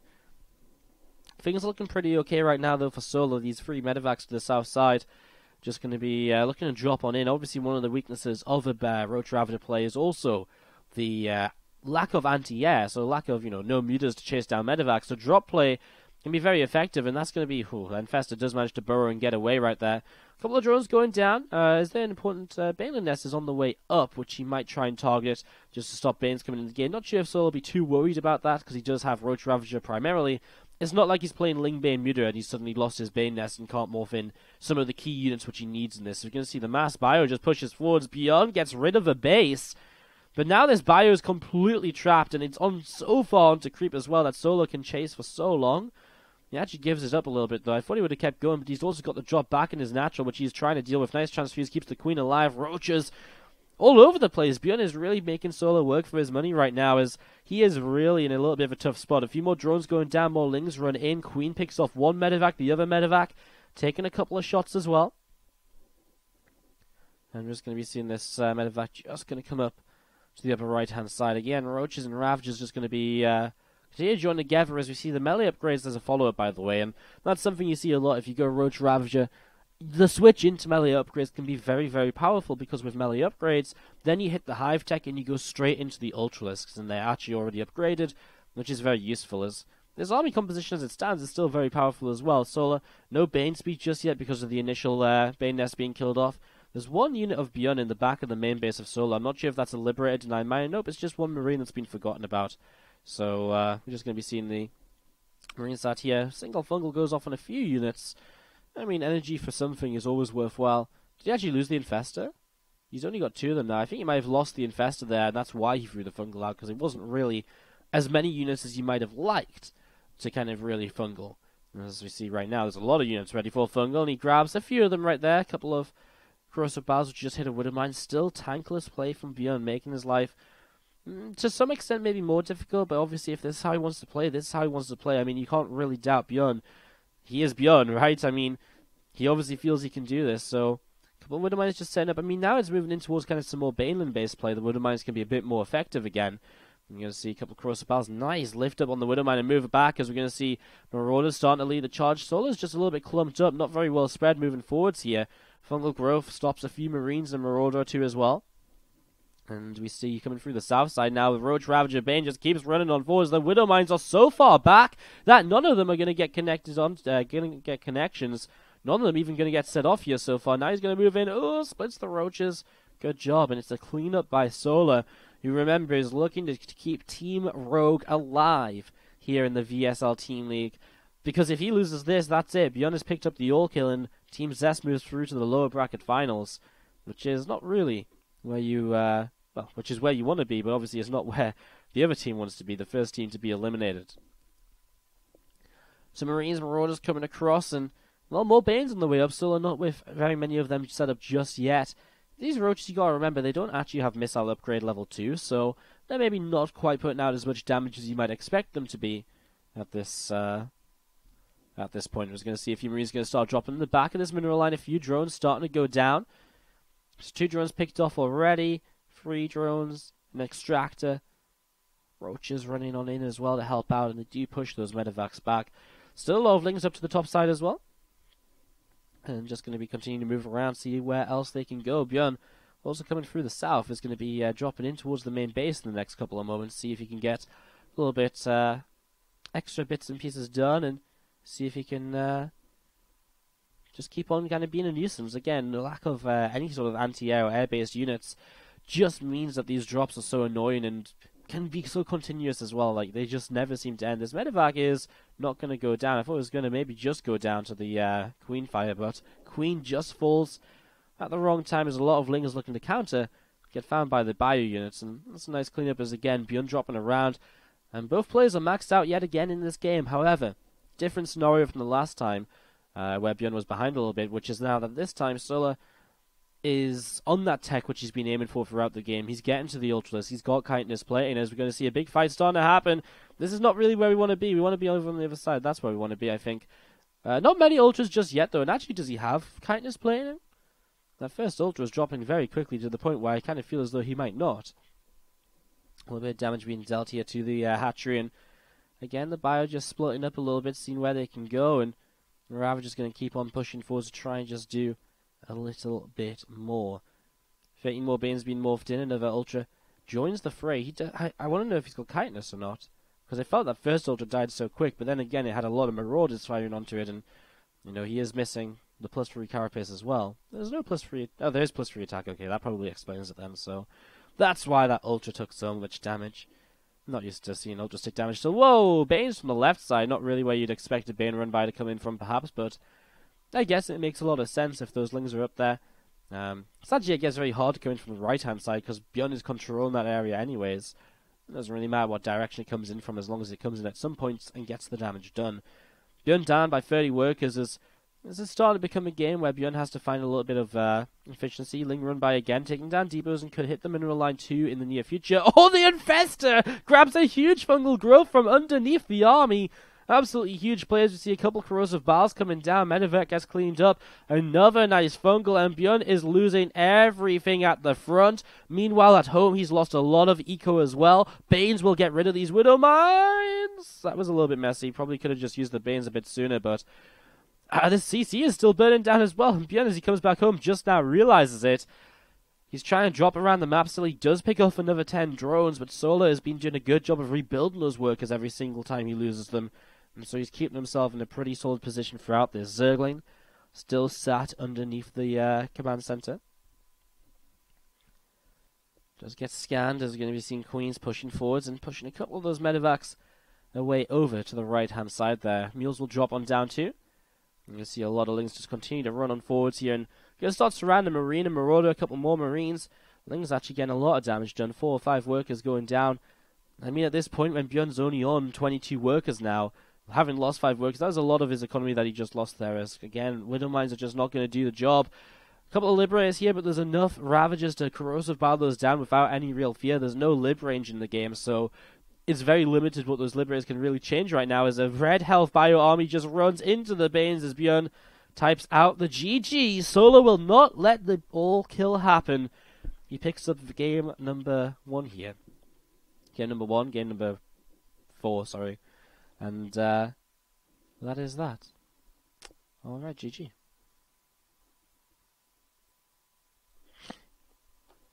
Alright, so is this still on? As you can hear, the clean feed is still on Korean mode. So we'll be going back to the clean feed most likely, guys. And yeah, I guess that's going to be what's... we'll go back to the clean feed, but again, it's a little bit difficult to put the sound in, because like, if I hear like voices going on behind me, I'm all the time like... I'm not very clever, so I actually think people are trying to talk to me, even though they're in Korean and clearly on the clean feed, so... that's going to be... Oh wow, Byun's upset. Sorry, you guys can't see the thing because I've messed it up. Put it back on. Hey!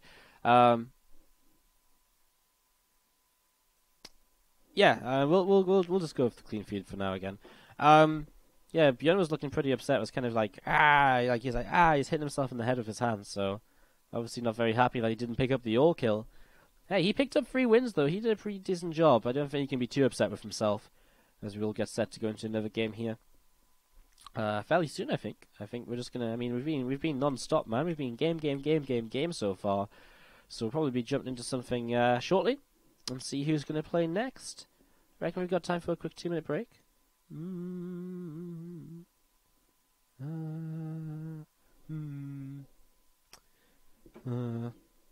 let's just talk. Let's just talk. How you guys doing in the chat? We're all feeling good?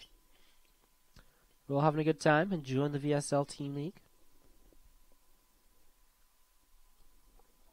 Byun was in a losing position against a lot of players today. He took down Rogue very easily, but like he was in a losing position against Deer and Creator. I think actually Byun was, especially against Deer, I think very fortunate to get back in, because against Creator he made his own look. Like the drop was well thought out. He defended well at home, and he did enough damage. And he pulled himself back in the game. Against Deer though, it was really just Deer's own mistake, kind of moving forwards and taking a lot of damage. As we sit here, they're still talking. Excuse me. Excuse me. How are you doing, guys? What's going on?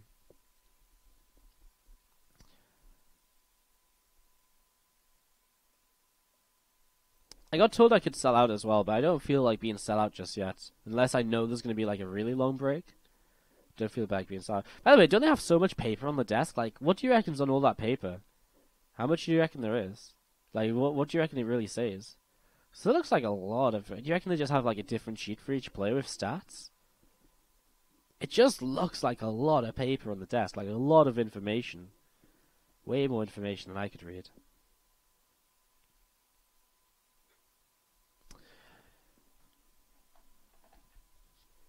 Sola, we know he's here. We are still waiting to just get confirmation of who the other player will be. Do we still have Korean sound? I guess we do. 팀 제스트의 Who is it? Who is it? Oh boy! Oh boy! It's Zest! It's Zest!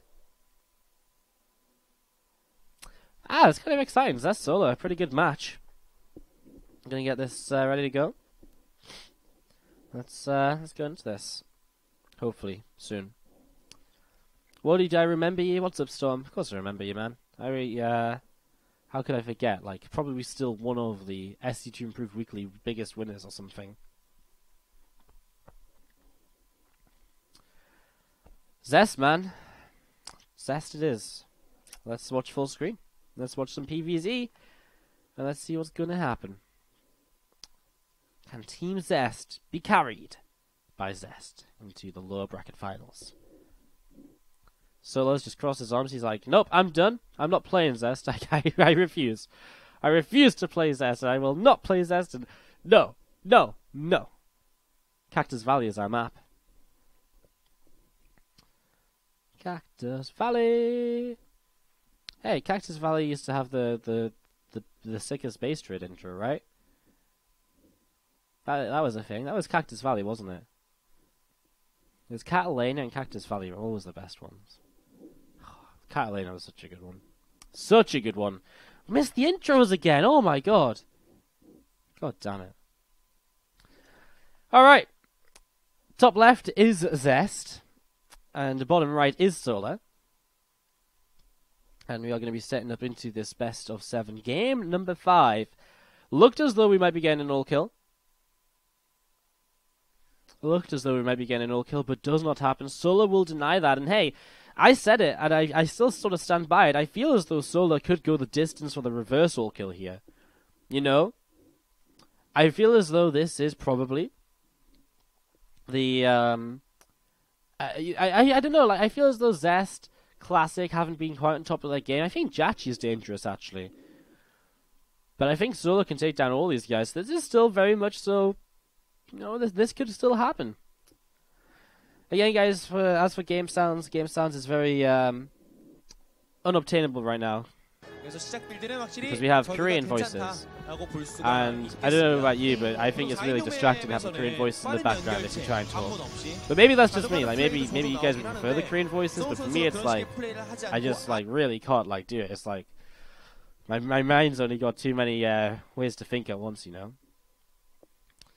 Anyways, let's see how this goes. Going to see the Nexus dropping down from Zest. Pretty standard openings, Hatch Gas Pool versus that Gate Nexus Core to set us up in the first few moments of Cactus Valley. Set us up and see where we're going to be heading towards. See what we're going to be getting into over the next few moments. Pylon drops down towards the front as well. And we'll probably be seeing a gateway coming in soon. Don't be sorry for mentioning it. I just thought it'd be good to explain to people at the start of the game, because you know at the start of the game people start to watch again as well, so they might not have known, like, you know, why we didn't have game sounds and stuff, bits and pieces like that. Anyways, it's going to be seeing this probe. Just going to be checking around the base. Sorry, I've got my mouse over the screen still, making little things pop up and all the rest of it. But yeah, Robo Facility gets dropped down here. It's still nothing too crazy. I guess the Robo is maybe a bit interesting in PvZ.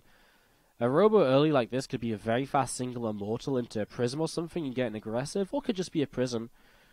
I mean, you're obviously usually in the PvZ, the most common openers are Twilight for Resonating Glaives, or the Stargate for the Oracles, and sometimes Phoenix, but mostly just Oracle-based openings.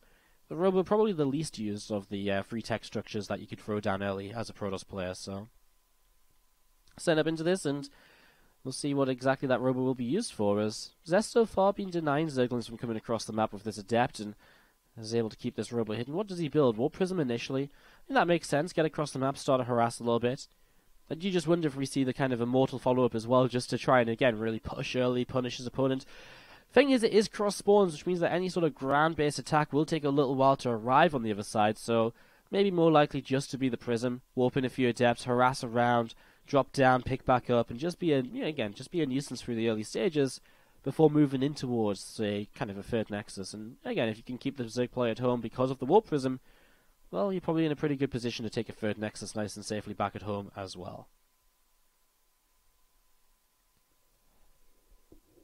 Lair, starting to build up here. And we're just going to be seeing the, the initial tech from Solar as a Lair is not really all that crazy or anything. So Lair starts to come on through, Rotron starts to build up as well, and a few more Zerglings continue to come out as well. So a few Zerglings just on the way. The Nexus getting thrown down on the third base. So again, from Zest, just going for that Warp Prism kind of harassment to kind of set up the game initially, and then just playing into the third Nexus from this point. It does mean, though, that he's going to be without a lot of map control, which the Oracles would generally give him, and the detection from that. Also, he's going to be without the without the kind of Twilight upgrades right away, so he'll be only be on, when he first gets a Twilight upgrade, it will only be one, where he might usually be on kind of 2 Twilight upgrades. So that's something you've got to keep in mind as well. It might mean that Zest is just that little bit weaker in terms of fights later on, because he isn't investing into those gateway units and that kind of longevity in the game just yet. So just going to be seeing the, again, a few Adepts moving over forwards, and just going to be pushing the Queen back. Again, not really looking to do too much. I like this shade backwards. You shade back so that even when he gets around there, he shades towards the Prism, he can escape nice and easily. No kills. As we see from Solo, the choice to go straight towards the Spire. That's something which is going to be difficult for Zest to really pick up on if he's just focused on the main base with the harassment. Positioning it in the natural is kind of smart, because Considering the Warp Prism is already on the right-hand side, the least likely thing to happen is the Prism to loop all the way around and come in from a different angle, although the Zest is doing exactly that right now. We can't see it on the screen, but from the mini-map you can see those adepts. They're going to start shading in towards the natural, and in a way this might be because Zest wants to try and pick up information from around the map and to try and figure out what is going on. Does he see the Spire? I mean, he's very close, but I actually don't think he's close enough to pick that up, to pick up that information. There's going to be seeing the adepts. And they're going to shade in again. He's going to go this time UK. He definitely sees it now. So Spire has been scouted, and immediately here Zest cancels the second Robo, I think, and I think he'll throw down the Stargates, get a few Phoenix up just to shut down those mutas. I mean, Mutalisks are one of these units which are so annoying to deal with if you don't see them coming. Even if you have Blink and Archons and plus, you know, it's so difficult to fight against. So much more likely to kind of go, you know, Stargates, and even if he only makes like 6 Phoenix, having Phoenix throughout the game are generally going to be useful even past the Mutalisk kind of production. You know, they can still harass a bit and so on, so it's almost always worthwhile to go into the Stargates just to make sure those mutas don't become an issue. And it means that they're up for later in the game anyways, you know. Stargates are something which you'll use much later in the game, and because the Spire's there, even if he doesn't make a lot of mutas now, he can tech switch back into them, so having that production ready to go can be very, very important.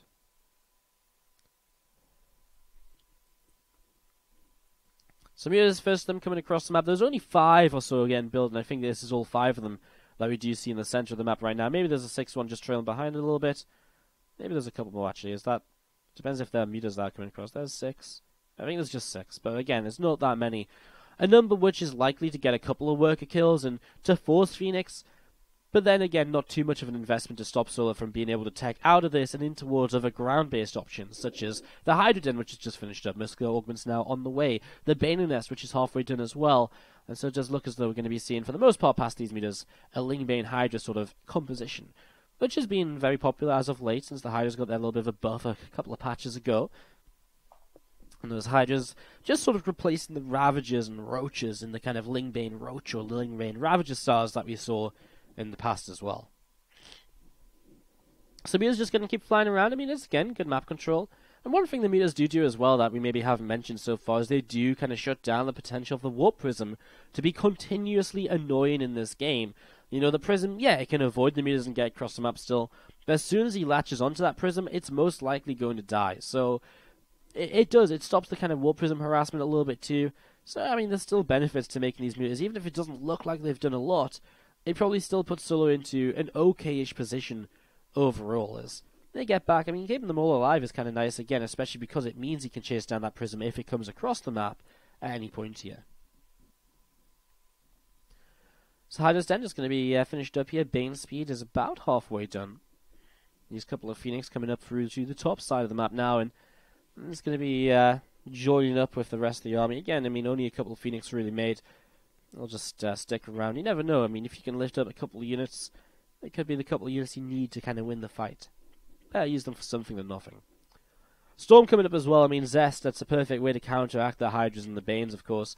Having Storms makes it very difficult for the Zerg player to really engage forwards, and you can see it right now that Solo is really looking to maybe hit an attack before Storm finishes, or even if Storm has finished, maybe just before there's too many High Templar on the map with Storm energy. But Zest has 4 Templar already ready, already building up energy as well. Maybe not for long. There goes one of them. The Muta's just going to sacrifice themselves in, gets 1 kill, and now the High Templar going to get... Oh, he loses another one, actually. That's actually kind of sick, throwing the Mutas away for this High Templar, because suddenly... Oh, he's just morphed in an Archon with the other 2. Oh no, there they are. The Storms do come down. But they don't really hit that well, and so Solar looks as though he has quite a lot right now. In fact, he looks as though he has a heck of a lot. Zest, his army's just going to disappear. Those Storms never got used. The Muta's getting rid of a couple of them, and the other 2 just not really doing anything. Wasn't really great, and this base is going to fall, and Zest's army in general is just disappearing still. The fact that these Immortals are going to be dying as well, he's not even keeping alive some of the more valuable units in the end of this fight. Nice Warp Prism Micro is just about keeping some units alive, but again, the base does go down, and man, that Warp Prism is getting low as well. How long can he micro backwards for? And Solo is going to start reinforcing units, pushing across the map already. Corrosive Biles somehow don't kill anything just because of this Warp Prism play, which is very cute from Zest. It's very nice, it's all well and good, but at the same time, it would have been... he does kill the Prism in the end. At the same time, is it really going to save the entire game for him? So many more Lings and Hydras coming out now, and, well, Solar will just get ready to push again. Another wave of Banes. What's important is that he did reset a lot of the tech count here. The Storms are gone. I guess the Immortal count is still pretty good, which is nice from Zest. Because one of the difficult things with the Ling Hydra Bane army to deal with is if you lose your tech units, you've got to rebuild them. So the next wave generally kills you. But if you keep those tech units alive, then you find yourself in a position where you've got the army to keep on fighting. And it's the Zerg who has to find a way to transition out of it. As we're going to be seeing these units just getting set up ready to go once again. A few Mortals in the front, a couple of High Temple behind as well. And Hydra's Bane's getting ready to just push on in, see what they can do. Bane's going to come in towards the mineral line, just getting a few probes so far. I mean, honestly, it's still difficult for Zest, because does he really want to push through a choke point in towards this unit composition? Not really.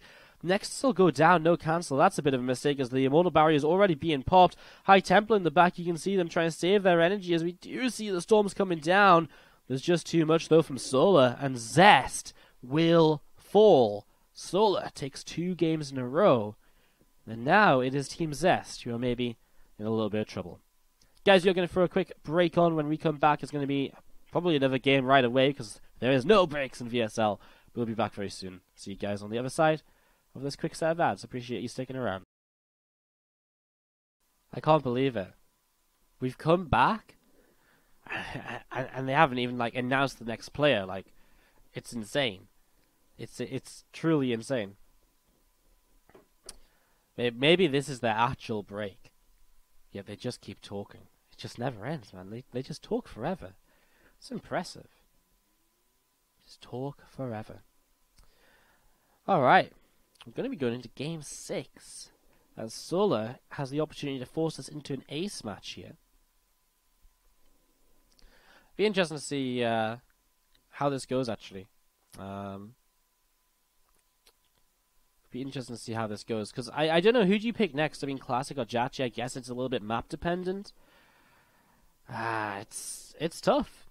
It's tough to call. I can't really. I don't know who you would send out. I feel Jjakji. I do feel lately Classic has not been super the player we know Classic as is a champion and all the rest of it. I feel Jjakji just feels so dangerous for me lately. So I don't know. I feel like I can send either of them. I feel either of the matches could be interesting to go. Oh, it's Jjakji, right? Yes, it is. Yes, it is. Yeah, I feel Jjakji's dangerous. I feel as though Jjakji can be the guy who just can take a map of anyone right now. So we'll see how this goes. We set on up into Game 6 of this best of 7. Team Zest against Team Rogue. So far, it's been about Byun and Solar, though. Byun taking 3 games in a row for Team Zest to put them up onto match point. Solar has been doing a very good job defending so far, and has kept it. Well, it's taken 2 maps in a row. Whoa! Oh. No, that is Byun on the wrong side. Byun, stop being a traitor. Byun, swap teams. Byun, that's the wrong team, mate.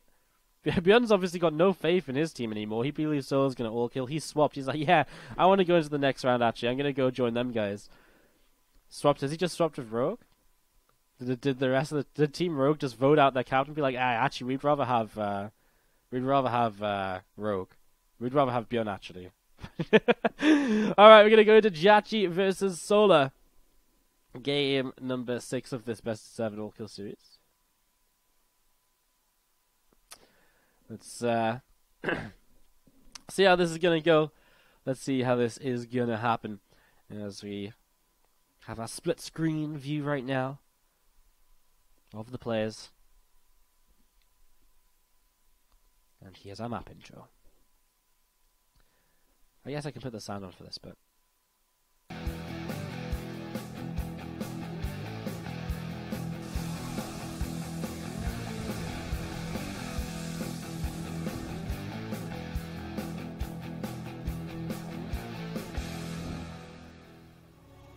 there we go. There's your sound for the next 15 minutes, guys. You've been very bad viewers, and you're not allowed sounds anymore, apart from in the map intros. Yeah, I don't know what you did to be bad, but I just got told. That's what happened. That's the deal. Sorry. I've forgotten the in-play intros. Man, The player intros happen so fast. It's like they don't understand. Like I never do the player intros this fast. Never. Solar is bottom right. Jjakji is top left in this matchup. Solar, one more game to force the 8 match. Jjakji, one more game to put Team Zest through into the round of the loser bracket finals. Everything I just said in the past minute was pretty terrible, wasn't it? It's okay. It happens. It happens. You're all still doing good in the chat, guys. Hopefully you're all still enjoying the games and the action here today in the VSL Team League. As we set up and just look to see what's going to be happening. Reaper on the way out. And the SCV just pops down the low ground to start up an expansion. Nothing really too weird about this. This was, actually, though, if I'm not mistaken, this was just Rax Gas. So, potentially a second Rax, potentially 2-1-1 from Jjakji. We'll see in the next couple of moments. See how this is going to go. There we go. Second Rax does come down. Generally, I mean, any sort of factory opening, we sort of discussed this in the earlier TVZ, but we tried to discuss it in the earlier TVZ, and then we got attacked by the time loop, the throwback in time. We kept rewinding in time. So I tried to explain it 3 times, and then I realized something was wrong. So basically, like any sort of factory-based play just works out so much better if you go gas racks, just because of the factory and the reactor timing lines up perfectly, more or less, with the amount of gas you have. So if you go racks gas, you're pretty much going to go 2-1-1, because that's the only real build that makes sense with a gas racks, you know? So that's what we're going to be seeing here out of Jjakji, as we just see second gas already taken, factory on the way, tech lab starts, first couple of Marines on the way up here in these early stages. Link speed about halfway done from Solar's point of view. He's also throwing down that third hatchery, and he's pulled out of gas completely right now. I mean, generally to defend 2-1-1, you do just want kind of Ling Queen. The Ling Queen combination is generally enough to defend. Nice little pull away of that mule, by the way. Stops it from wasting some of the minerals in that mineral line.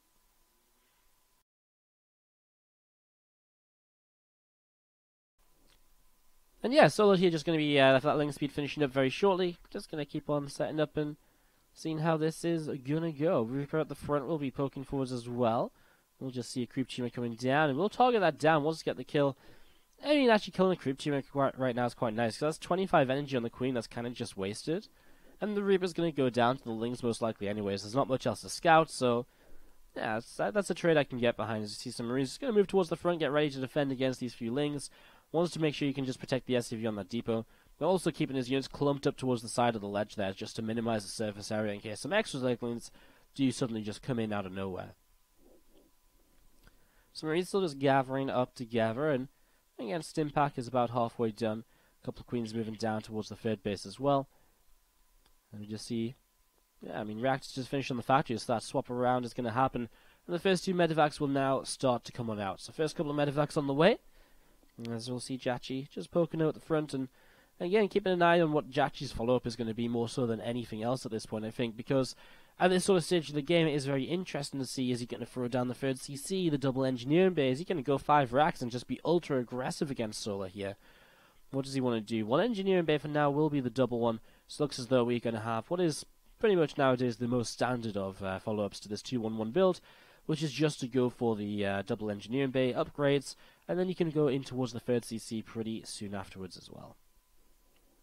One more medevac will build to kind of make a bit of a follow-up attack, so we'll be seeing the first 2 medevacs drop in, and then the third medevac will join them, and that's sort of the kind of decisive line between where you're able to defend with Ling Queen, and when you actually need to start introducing some Banelings into the mix. So far the Ling Queen is good, and if Jjakji controls right, though, might be able to force some Banes out shortly. I don't think Soul's got a Bane Nest, though, so we'll see how it goes. I mean, it very much so depends on how well Jjakji can trade with this initial medevac or 2, and how much he loses, which right now isn't very much. So again, the next medevac as it joins up, we'll create that opportunity to maybe do a little bit more. Uh-oh, that medevac's low. Does get away. Does lift up the majority of the Marines as well.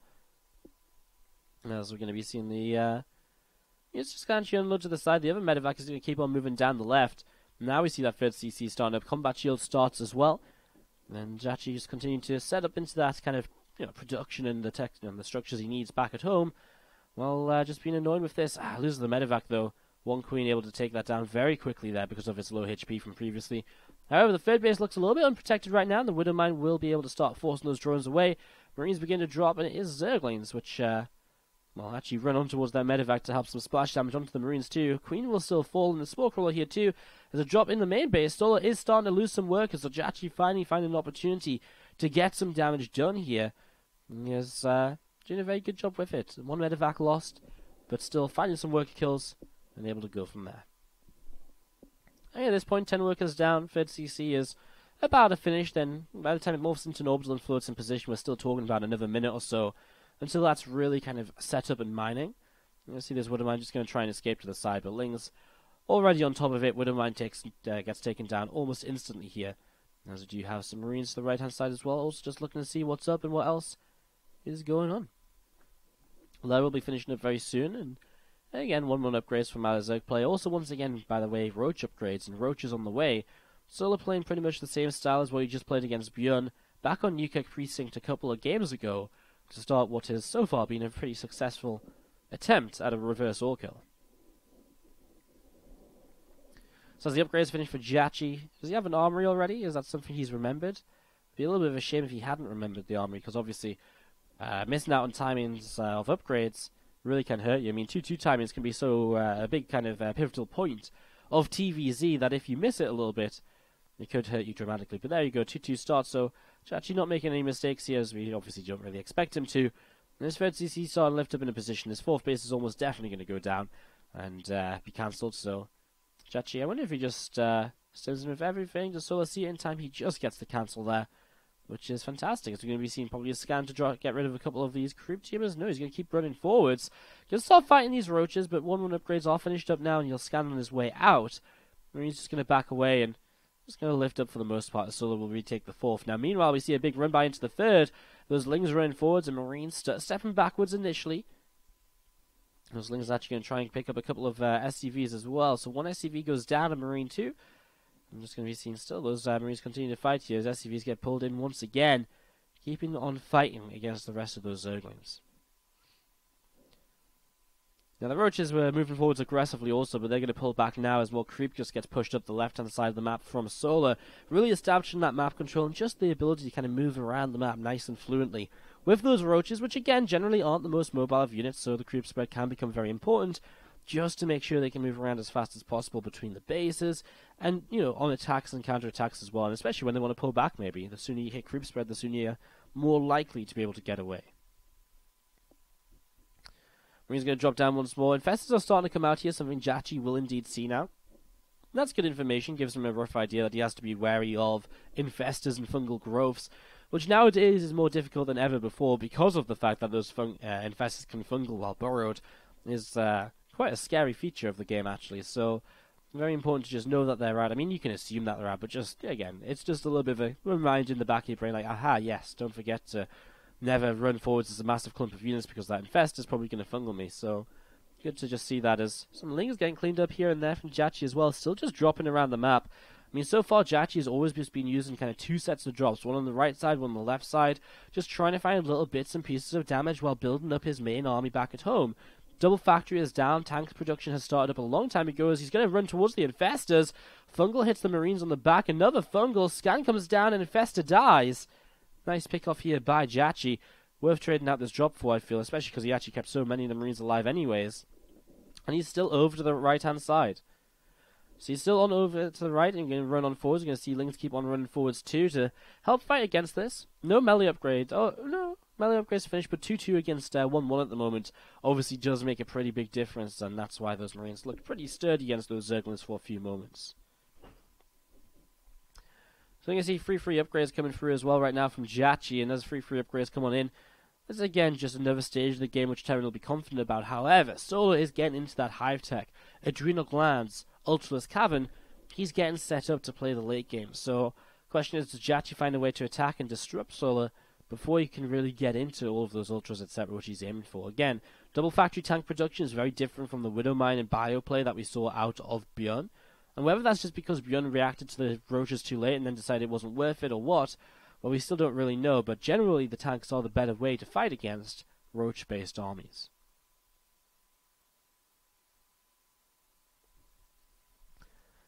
Roachbane and Ravager still looking to see what's going on. Another crew team again picked up.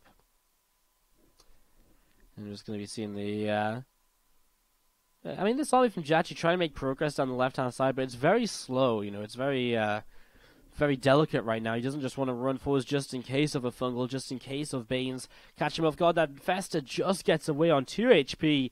Not really what you want to be seen as Jjakji right there. As Lings do make it through the depot, the tank momentarily blocking the wall, so it couldn't be raised, and this counterattack is going to force Jjakji to turn around and go back home.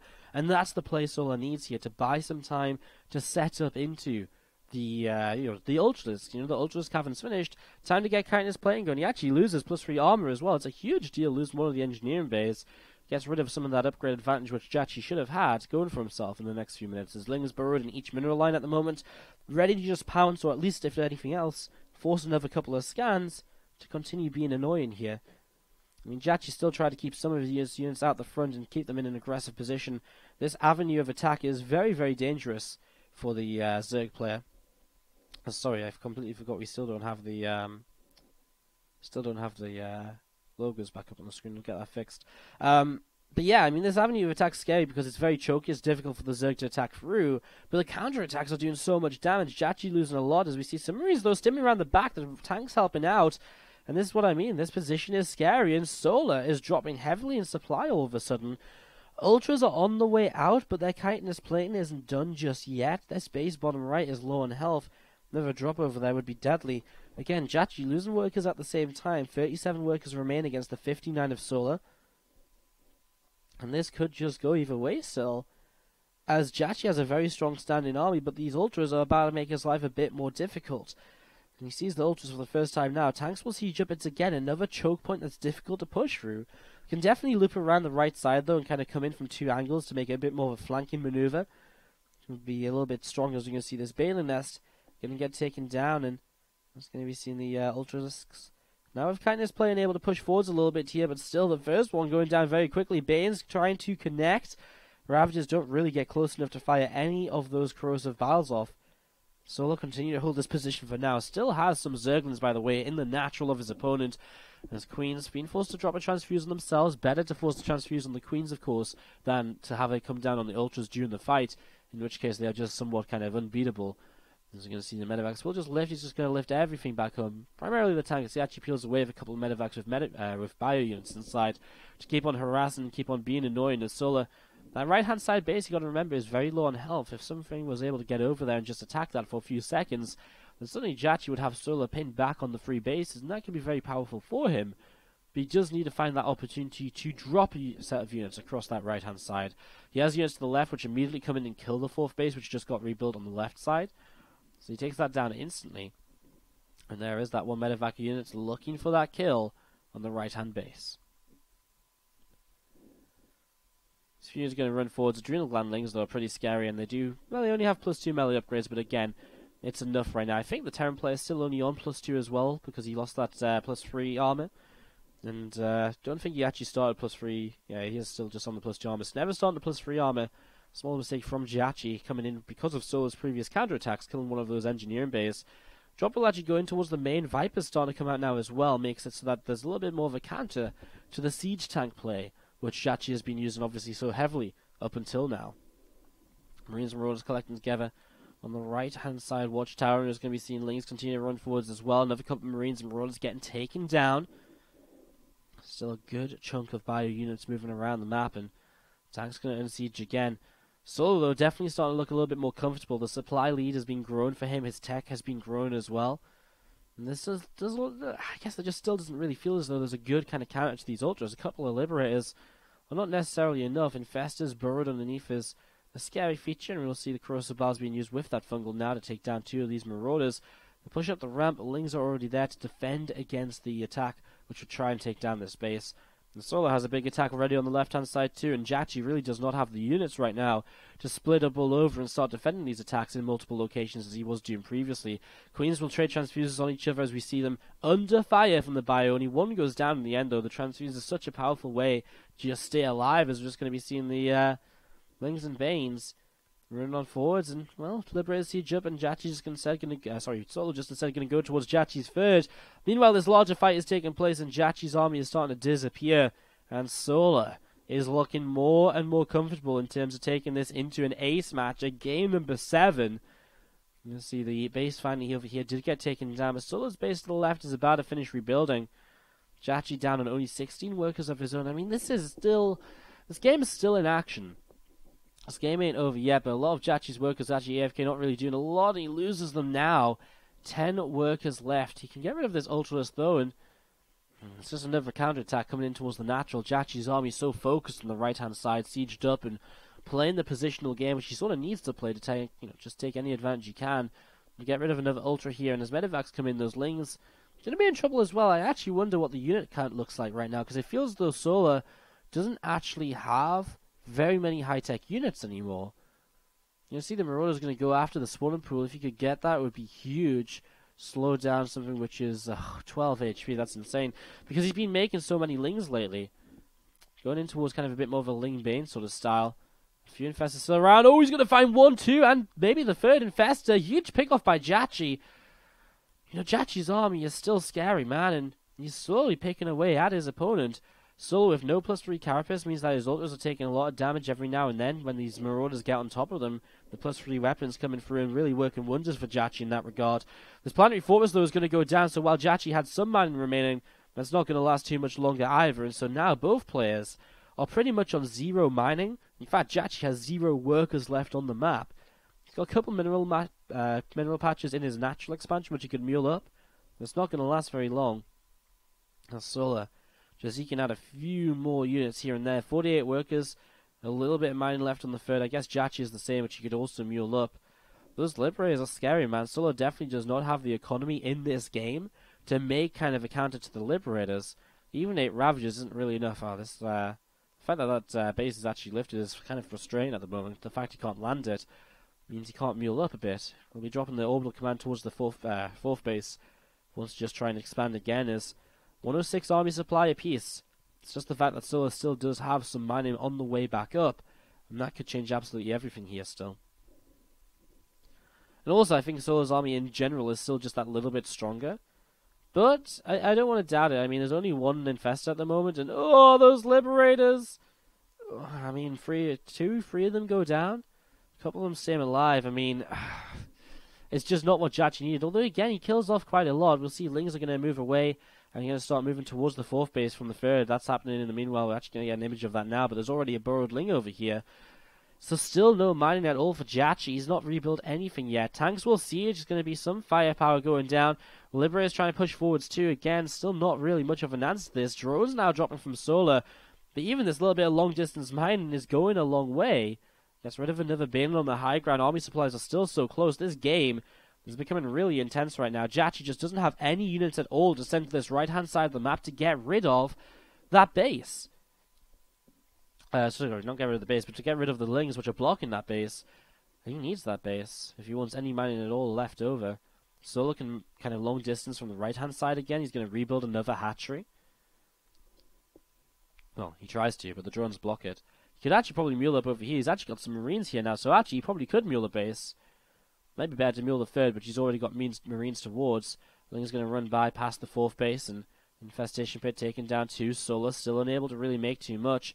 Problem is Solar will struggle to really push in towards the tanks, and I guess Liberator. Oh, there's an Ultra with this as well. That's unlucky. Well, it's not unlucky. It's smart play by Solar because the Marines on their own will not be able to fight that, of course. And these mules don't get to turn in anything at all in the end. Good denial by Solar, because at this point again, Jjakji just needs anything he can get. He isn't going to be given anything. That said, I mean, it is kind of a good 10 supply or so from Solar that's up to this top side, and if Jjakji was to fall back and to kill that, it'd be 10 supply that Solar's missing in a larger fight. However, at the same time, then Solar gets time to establish his base on the right, so it's a little bit all over the place still. Solar, I think, still just with the advantage because he has the threat of mining. Just that little bit more than his opponent. Jjakji was, for a moment or two, he had turned around. Now he's going to focus down the right side, and I think he just realizes he has to make progress towards this base, because if he doesn't get rid of that base, the game's going to be in a tough position for him. Again, Liberator's stacked up, somehow only loses 1 of them. A little bit of a misplay on the Corsair bars right there. There's just going to be seen again, a few more Corsair bars coming on in, and Lings and Ultra chasing on up into this main base, getting rid of some of this production right here. This tank sieged up once again. Another scan comes down, and Ultras, oh, this time they're going to commit fours. The tanks are firing. Nice fungal growth on the medevacs. He gets rid of 2 of them. Jjakji's army supply is getting lower and lower and lower, but he's pushing in towards this base. He's making progress towards this base. The Ultras are super low on HP now as well, and I feel as though these Ultras are going to really start dying. Another Liberator goes down. There's only 1 left over. The tank count is still very good, though. How good is the tank count against the Lings, though? Maybe not that effective. Maybe not that great overall. Bioforce is cleaning up this hatchery. Jjakji has still not been able to mine anything here, as Solo will once again to the left-hand side. I don't even think he really has anywhere to kind of mine from, though. The thing is, he's just so mobile against the fact that Jjakji has to be sieged up every single time here. Ling's still picking apart Jjakji's production. What does Jjakji even make if he gets some production now? Probably just more Marines. Anything he gets would be useful. Oh, he's on siege momentarily.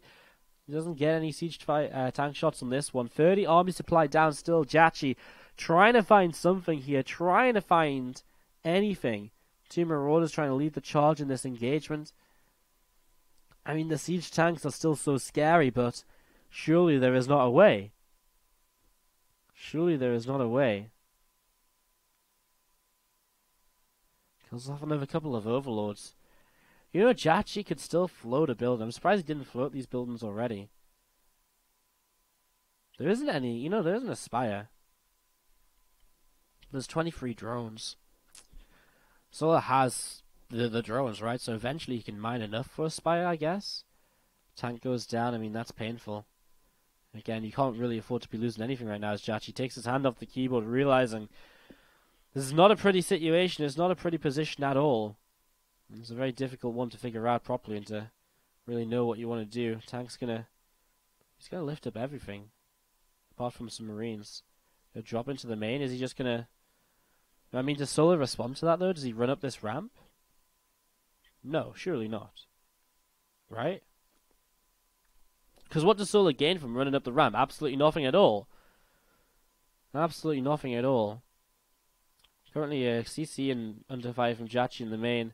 I know why he wants to leave it on the ground, but you'd think he might try and move around. You know, Solar's running out of structures. Actually, genuinely, seriously, Solar is about to run out of structures. He's only got his natural left. This is dumb. What is happening? Solar might actually just die because of lack of structures. Have you ever seen that in a TVZ? Like, once? I've won a game because of that once, but I mean, like, you know, that's not really professional level StarCraft. Jjakji is going to be attacked into here. The tanks are not going to be enough to hold. It is going to be GG. Solar takes it in a 24-minute epic.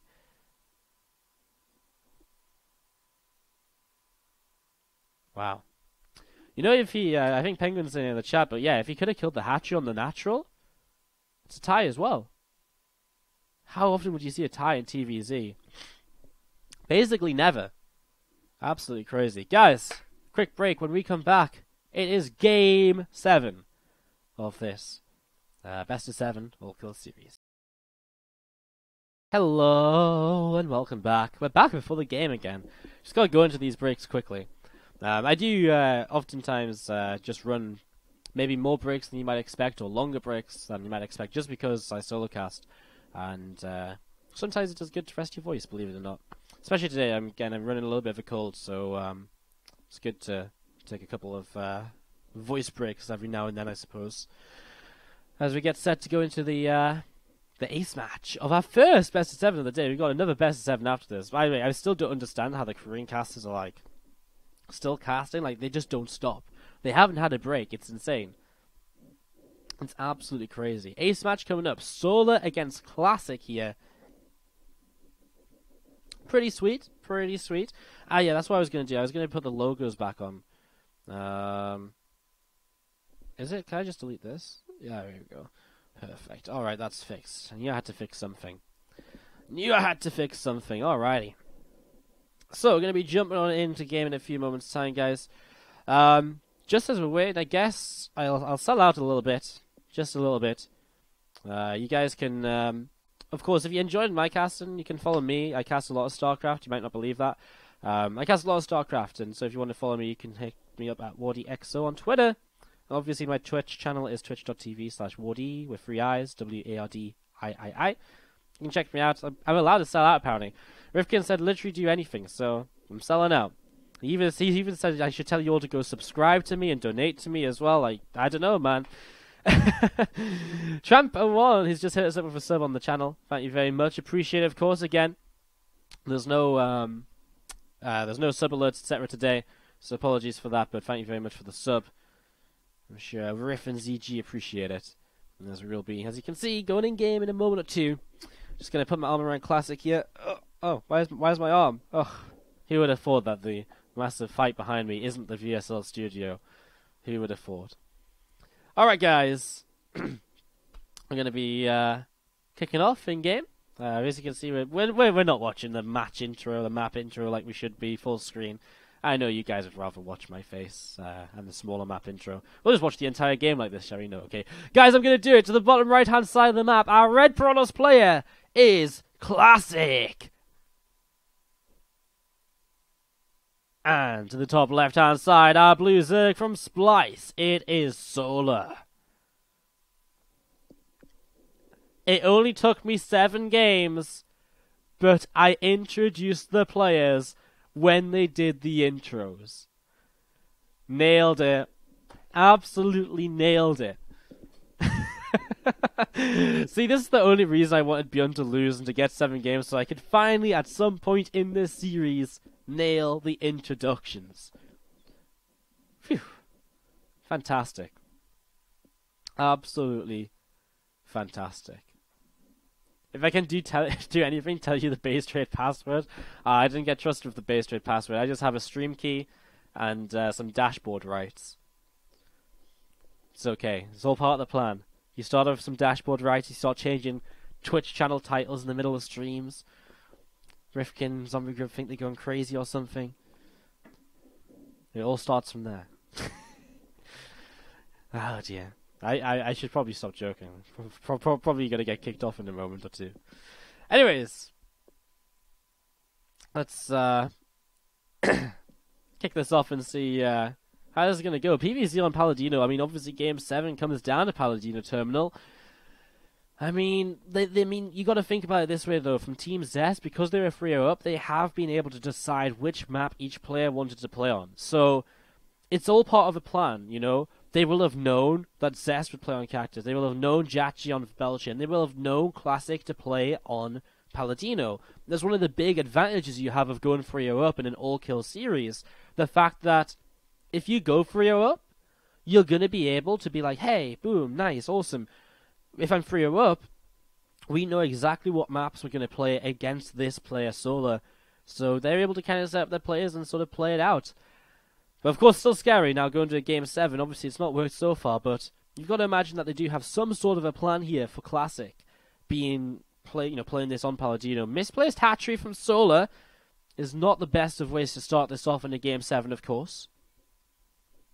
As you're going to be seeing these couple of lings. Chasing down a probe over here. We've got a stalker, I think. Chasing. What was the tech actually? It's just a stalker there. And a robot facility coming up early from Classic. I kind of like it. I feel as though the Stargate is very vulnerable. You know, a Stargate with an Oracle is very vulnerable early on in this sort of shorter map. Whereas a Robo allows you to go into Immortals pretty quickly. I mean, obviously with a Stargate you can get a Voider, but I think an Immortal is just a little bit juicier than a Void Ray when it comes to really defending. So, and it could also be a very fast Immortal just in terms of aggression from Classic. So, and there it is. Immortal starts on up, and it looks as though we are going to have some aggressive play in the next few moments.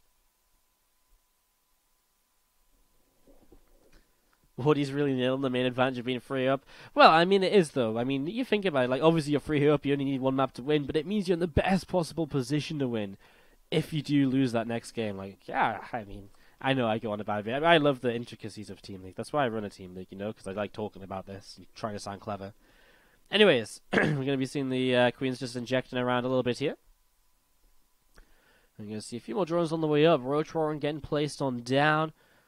Warp Prism on the way out. Again, this attack generally hits early, hits with one Immortal, and just goes across, super quickly. Only one gateway, by the way, though, so not looking to have kind of a lot of reinforcements to this.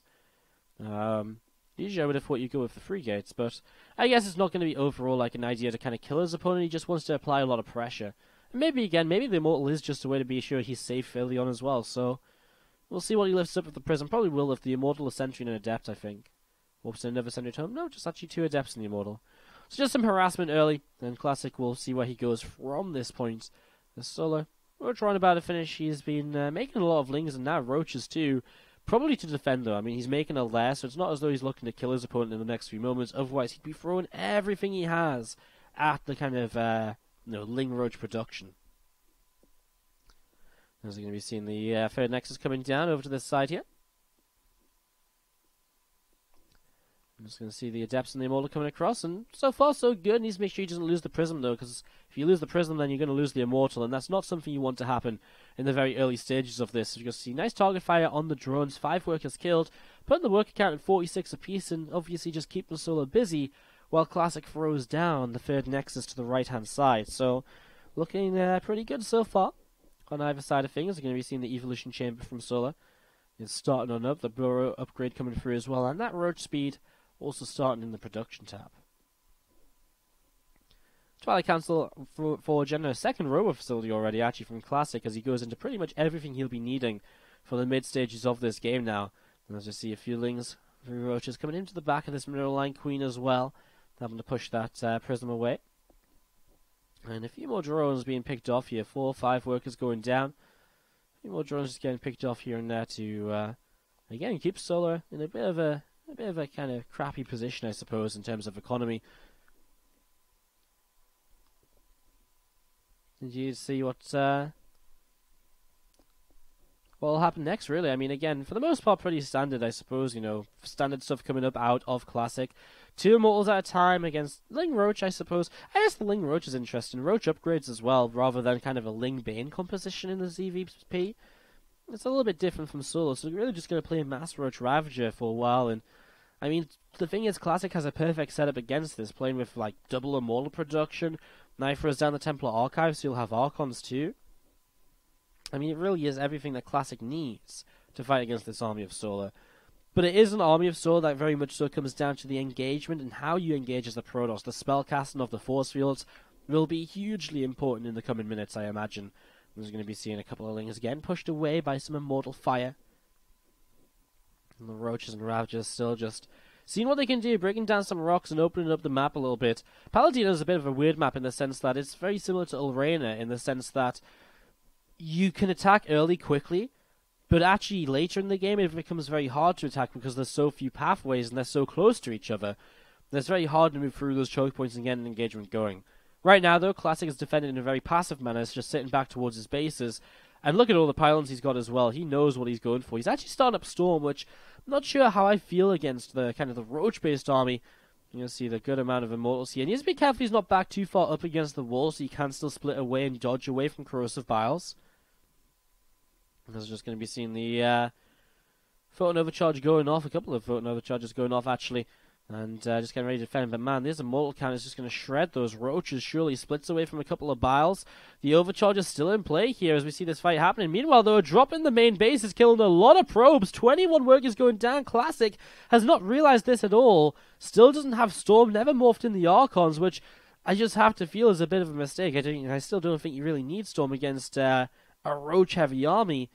27 probes go down to this drop slash... Was it a drop? Was it a run by? We don't know. We didn't get shown at all. But the Storm is going to get cancelled here if this Templar Archives goes down. He's not going to lose it just yet. Some Zealots coming forwards.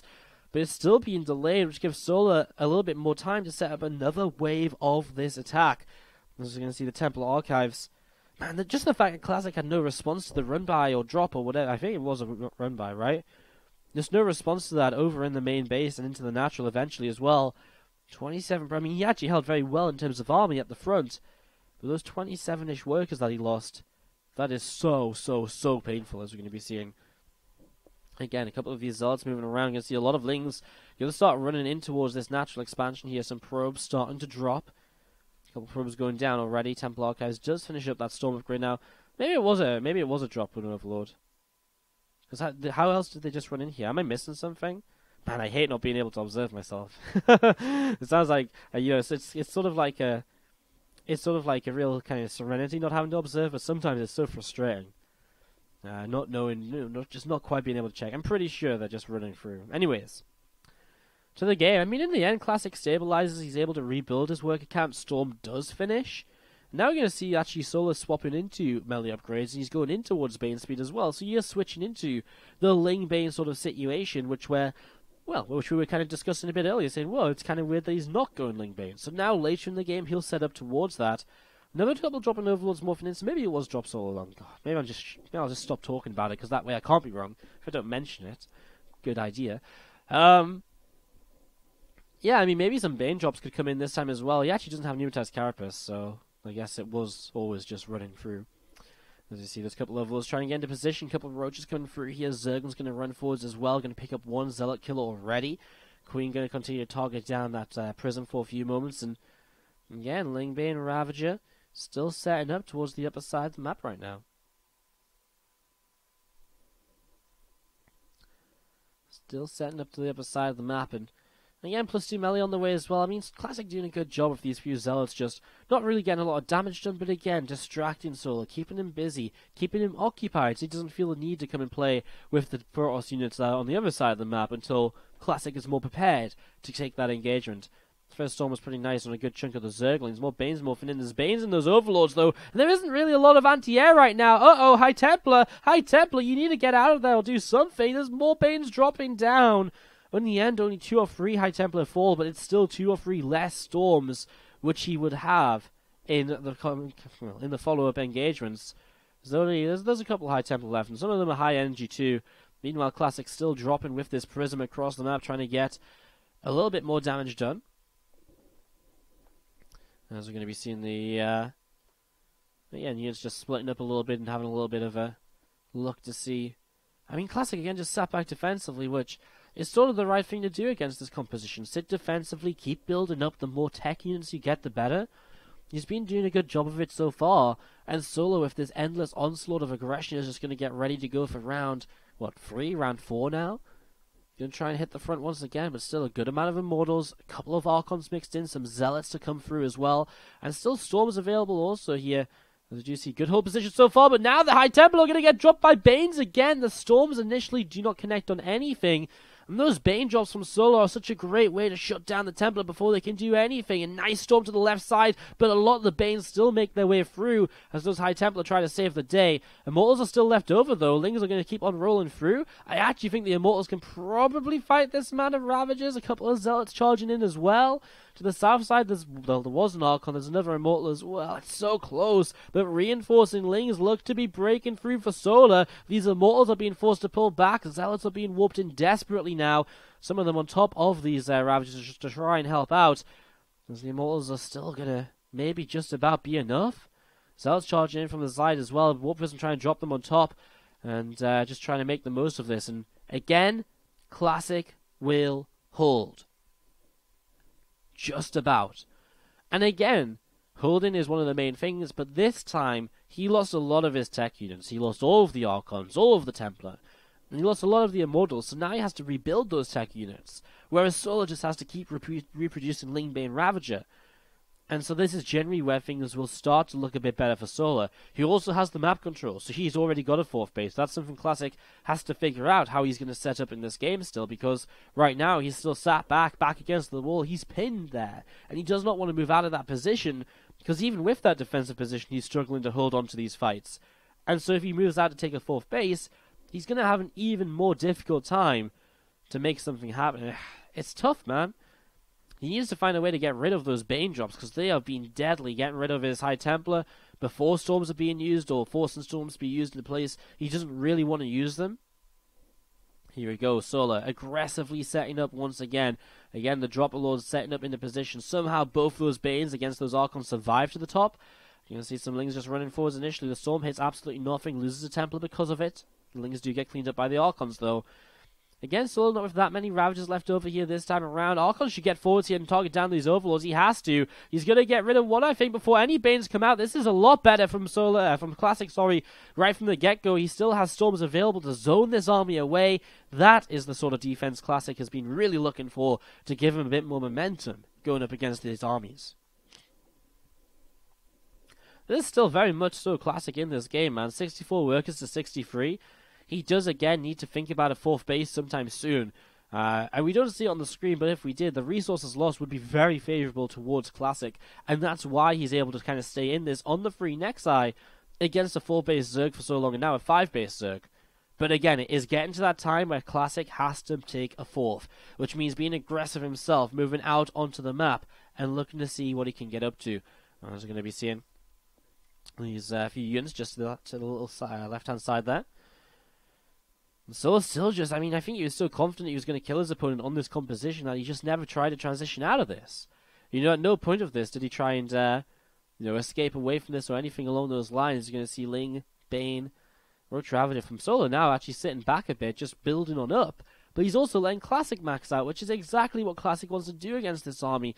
Zealots charged in towards Banes may not be the prettiest situations though, but nice split away towards the end. And you can see that Classic is going to position himself to attack down into this 12 o'clock base. Never drone goes down. Ravager will get rid of that Zealot as well. A couple of these Zerglings also being shot down here. We're just going to be seeing, still just moving forwards. Classic a few units at a time. Getting ready to take this position and starting to work his way through that base.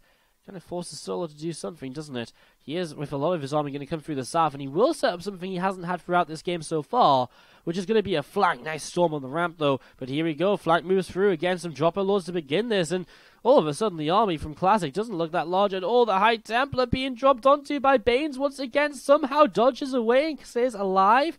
Another storm comes in. A couple of Immortals, though, are surrounded by Zerglings. Archons to the south side and more Immortals as well. In fact, a lot of units to the south are coming through to save the day at the moment. But there isn't anything to fight the Zerglings anymore. No Archons, no Zealots. Until I see from the top side, there's still some units as well. He's chasing down the Ravagers, and Solar is still trying to escape. Classic holds on yet again. Another fight from Solar once again does not quite go his way, and this time Classic is moved in towards the 4th base, towards the upper right-hand side. That Nexus is set on an up here. I'm going to see some probes transferring into that mineral line. We're going to see an overload getting picked off as well. And still just looking to see the Zealots continue to be working away in the main base. Solar, I'm scared for Solar now, you know, I really am, because like time and time again, he's not winning the game with these fights. It's been so impressive from Classic to stay alive throughout this game. This is annoying. Well, obviously, having a lot of AFK pros, but the Ling drops and the Lings running by is going to distract Classic Forbidden. Actually, the Temple Archives is a big target, because if you can just stop some High Temple from being warped in for a while, it stops Archon production and stops some storms from starting to gather energy as well. Temple Archives does indeed fall then. One more Archon coming in just before that goes down. That's something which Classic will want to rebuild, but again, it's an expensive unit, expensive structure to rebuild, given the sort of low eco situation Classic finds himself in at this point. Yes, he just got a new base, but he's very much so mined out of his natural, well, his main and natural definitely, but his 3rd base too is more or less mined out, as we're going to be seeing. Classic is almost being given this position to the top side.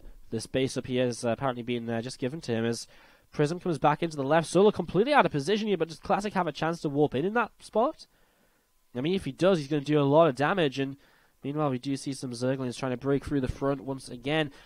So, I mean, Classic's going to take the opportunity. He's going to take down this base. Meanwhile, drones are being pulled away from the 9 o'clock position from Solar, and suddenly Solar is starting to lose his own economy. Zerglings do respond to this, and he can get back to mine over there, but this base will fall. Meanwhile, Zerglings still kind of at the front of the natural, being annoying. Classic we'll have to get ready to play against this Ravager Ling Bane army yet again in just a few moments. It's going to be another fight coming in very, very shortly here, as these units come down to the south side. And, well, here we go. A couple of Lings leading the charge. The Archon, seeing what it can do. A couple of Storms coming down as well. And another Storm is nicely placed. The Storms are really good so far, just softening up so many of the units before they reach the kind of crucial units of the Protoss player. Solo goes down in supply, and this is what we're talking about. In the end, Classic has just held off for so long, and now, because he's shutting down the eco, he's able to just have too many units, and Solar has nothing left. He was so close to the reverse all kill, but GG Classic. You can see the elation on his face there. What a game, number 7. Absolute god mode from Classic. Like, what an absolute god. That was so sick. What a game. I mean, how do you, like, what a game.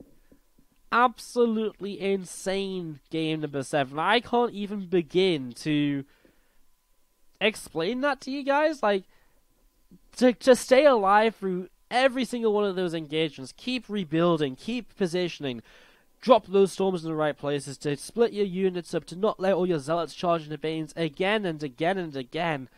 Absolutely insane game number 7. And Team Zest will move on through into the loser bracket finals. Team Rogue, Solar tried to carry them through, but in the end was just not quite enough. And that is GG. Team Zest, wow. What a sick PvZ, I can't say it enough. Absolute insanity. And that wraps us up right there. Alright. Guys, I'm told that we are probably going to be having game sounds coming back during this break. So we're probably going to get that coming in for us very shortly here. We are going to take a quick little break. We're going to be back in just a few moments' time. So we're going to take a 3-minute break and then we'll be back. And I think VSTL are going to take a longer break so we can sell out and chitter-chatter. So you got anything fun to ask, feel free to ask it. I'll answer it after the break, perhaps. There was someone who resubbed as well. Sorry, we don't have resub stuff set up properly today. Is it too far up? Just at the top of my chat. Phantom X1 with the 5-month resub. Thank you for resubbing to the channel, of course. It's appreciated. Again, no stuff, nothing really around, no sub alerts or anything today, so sorry for kind of nearly missing you, but we got there in the end. Thank you very much. Guys, we are going to take a quick break. When we return, it is game number 1 of our winner bracket final. An entire new best of 7 all-kill series. Don't go anywhere. These games today have been insane, and you would be insane to miss them.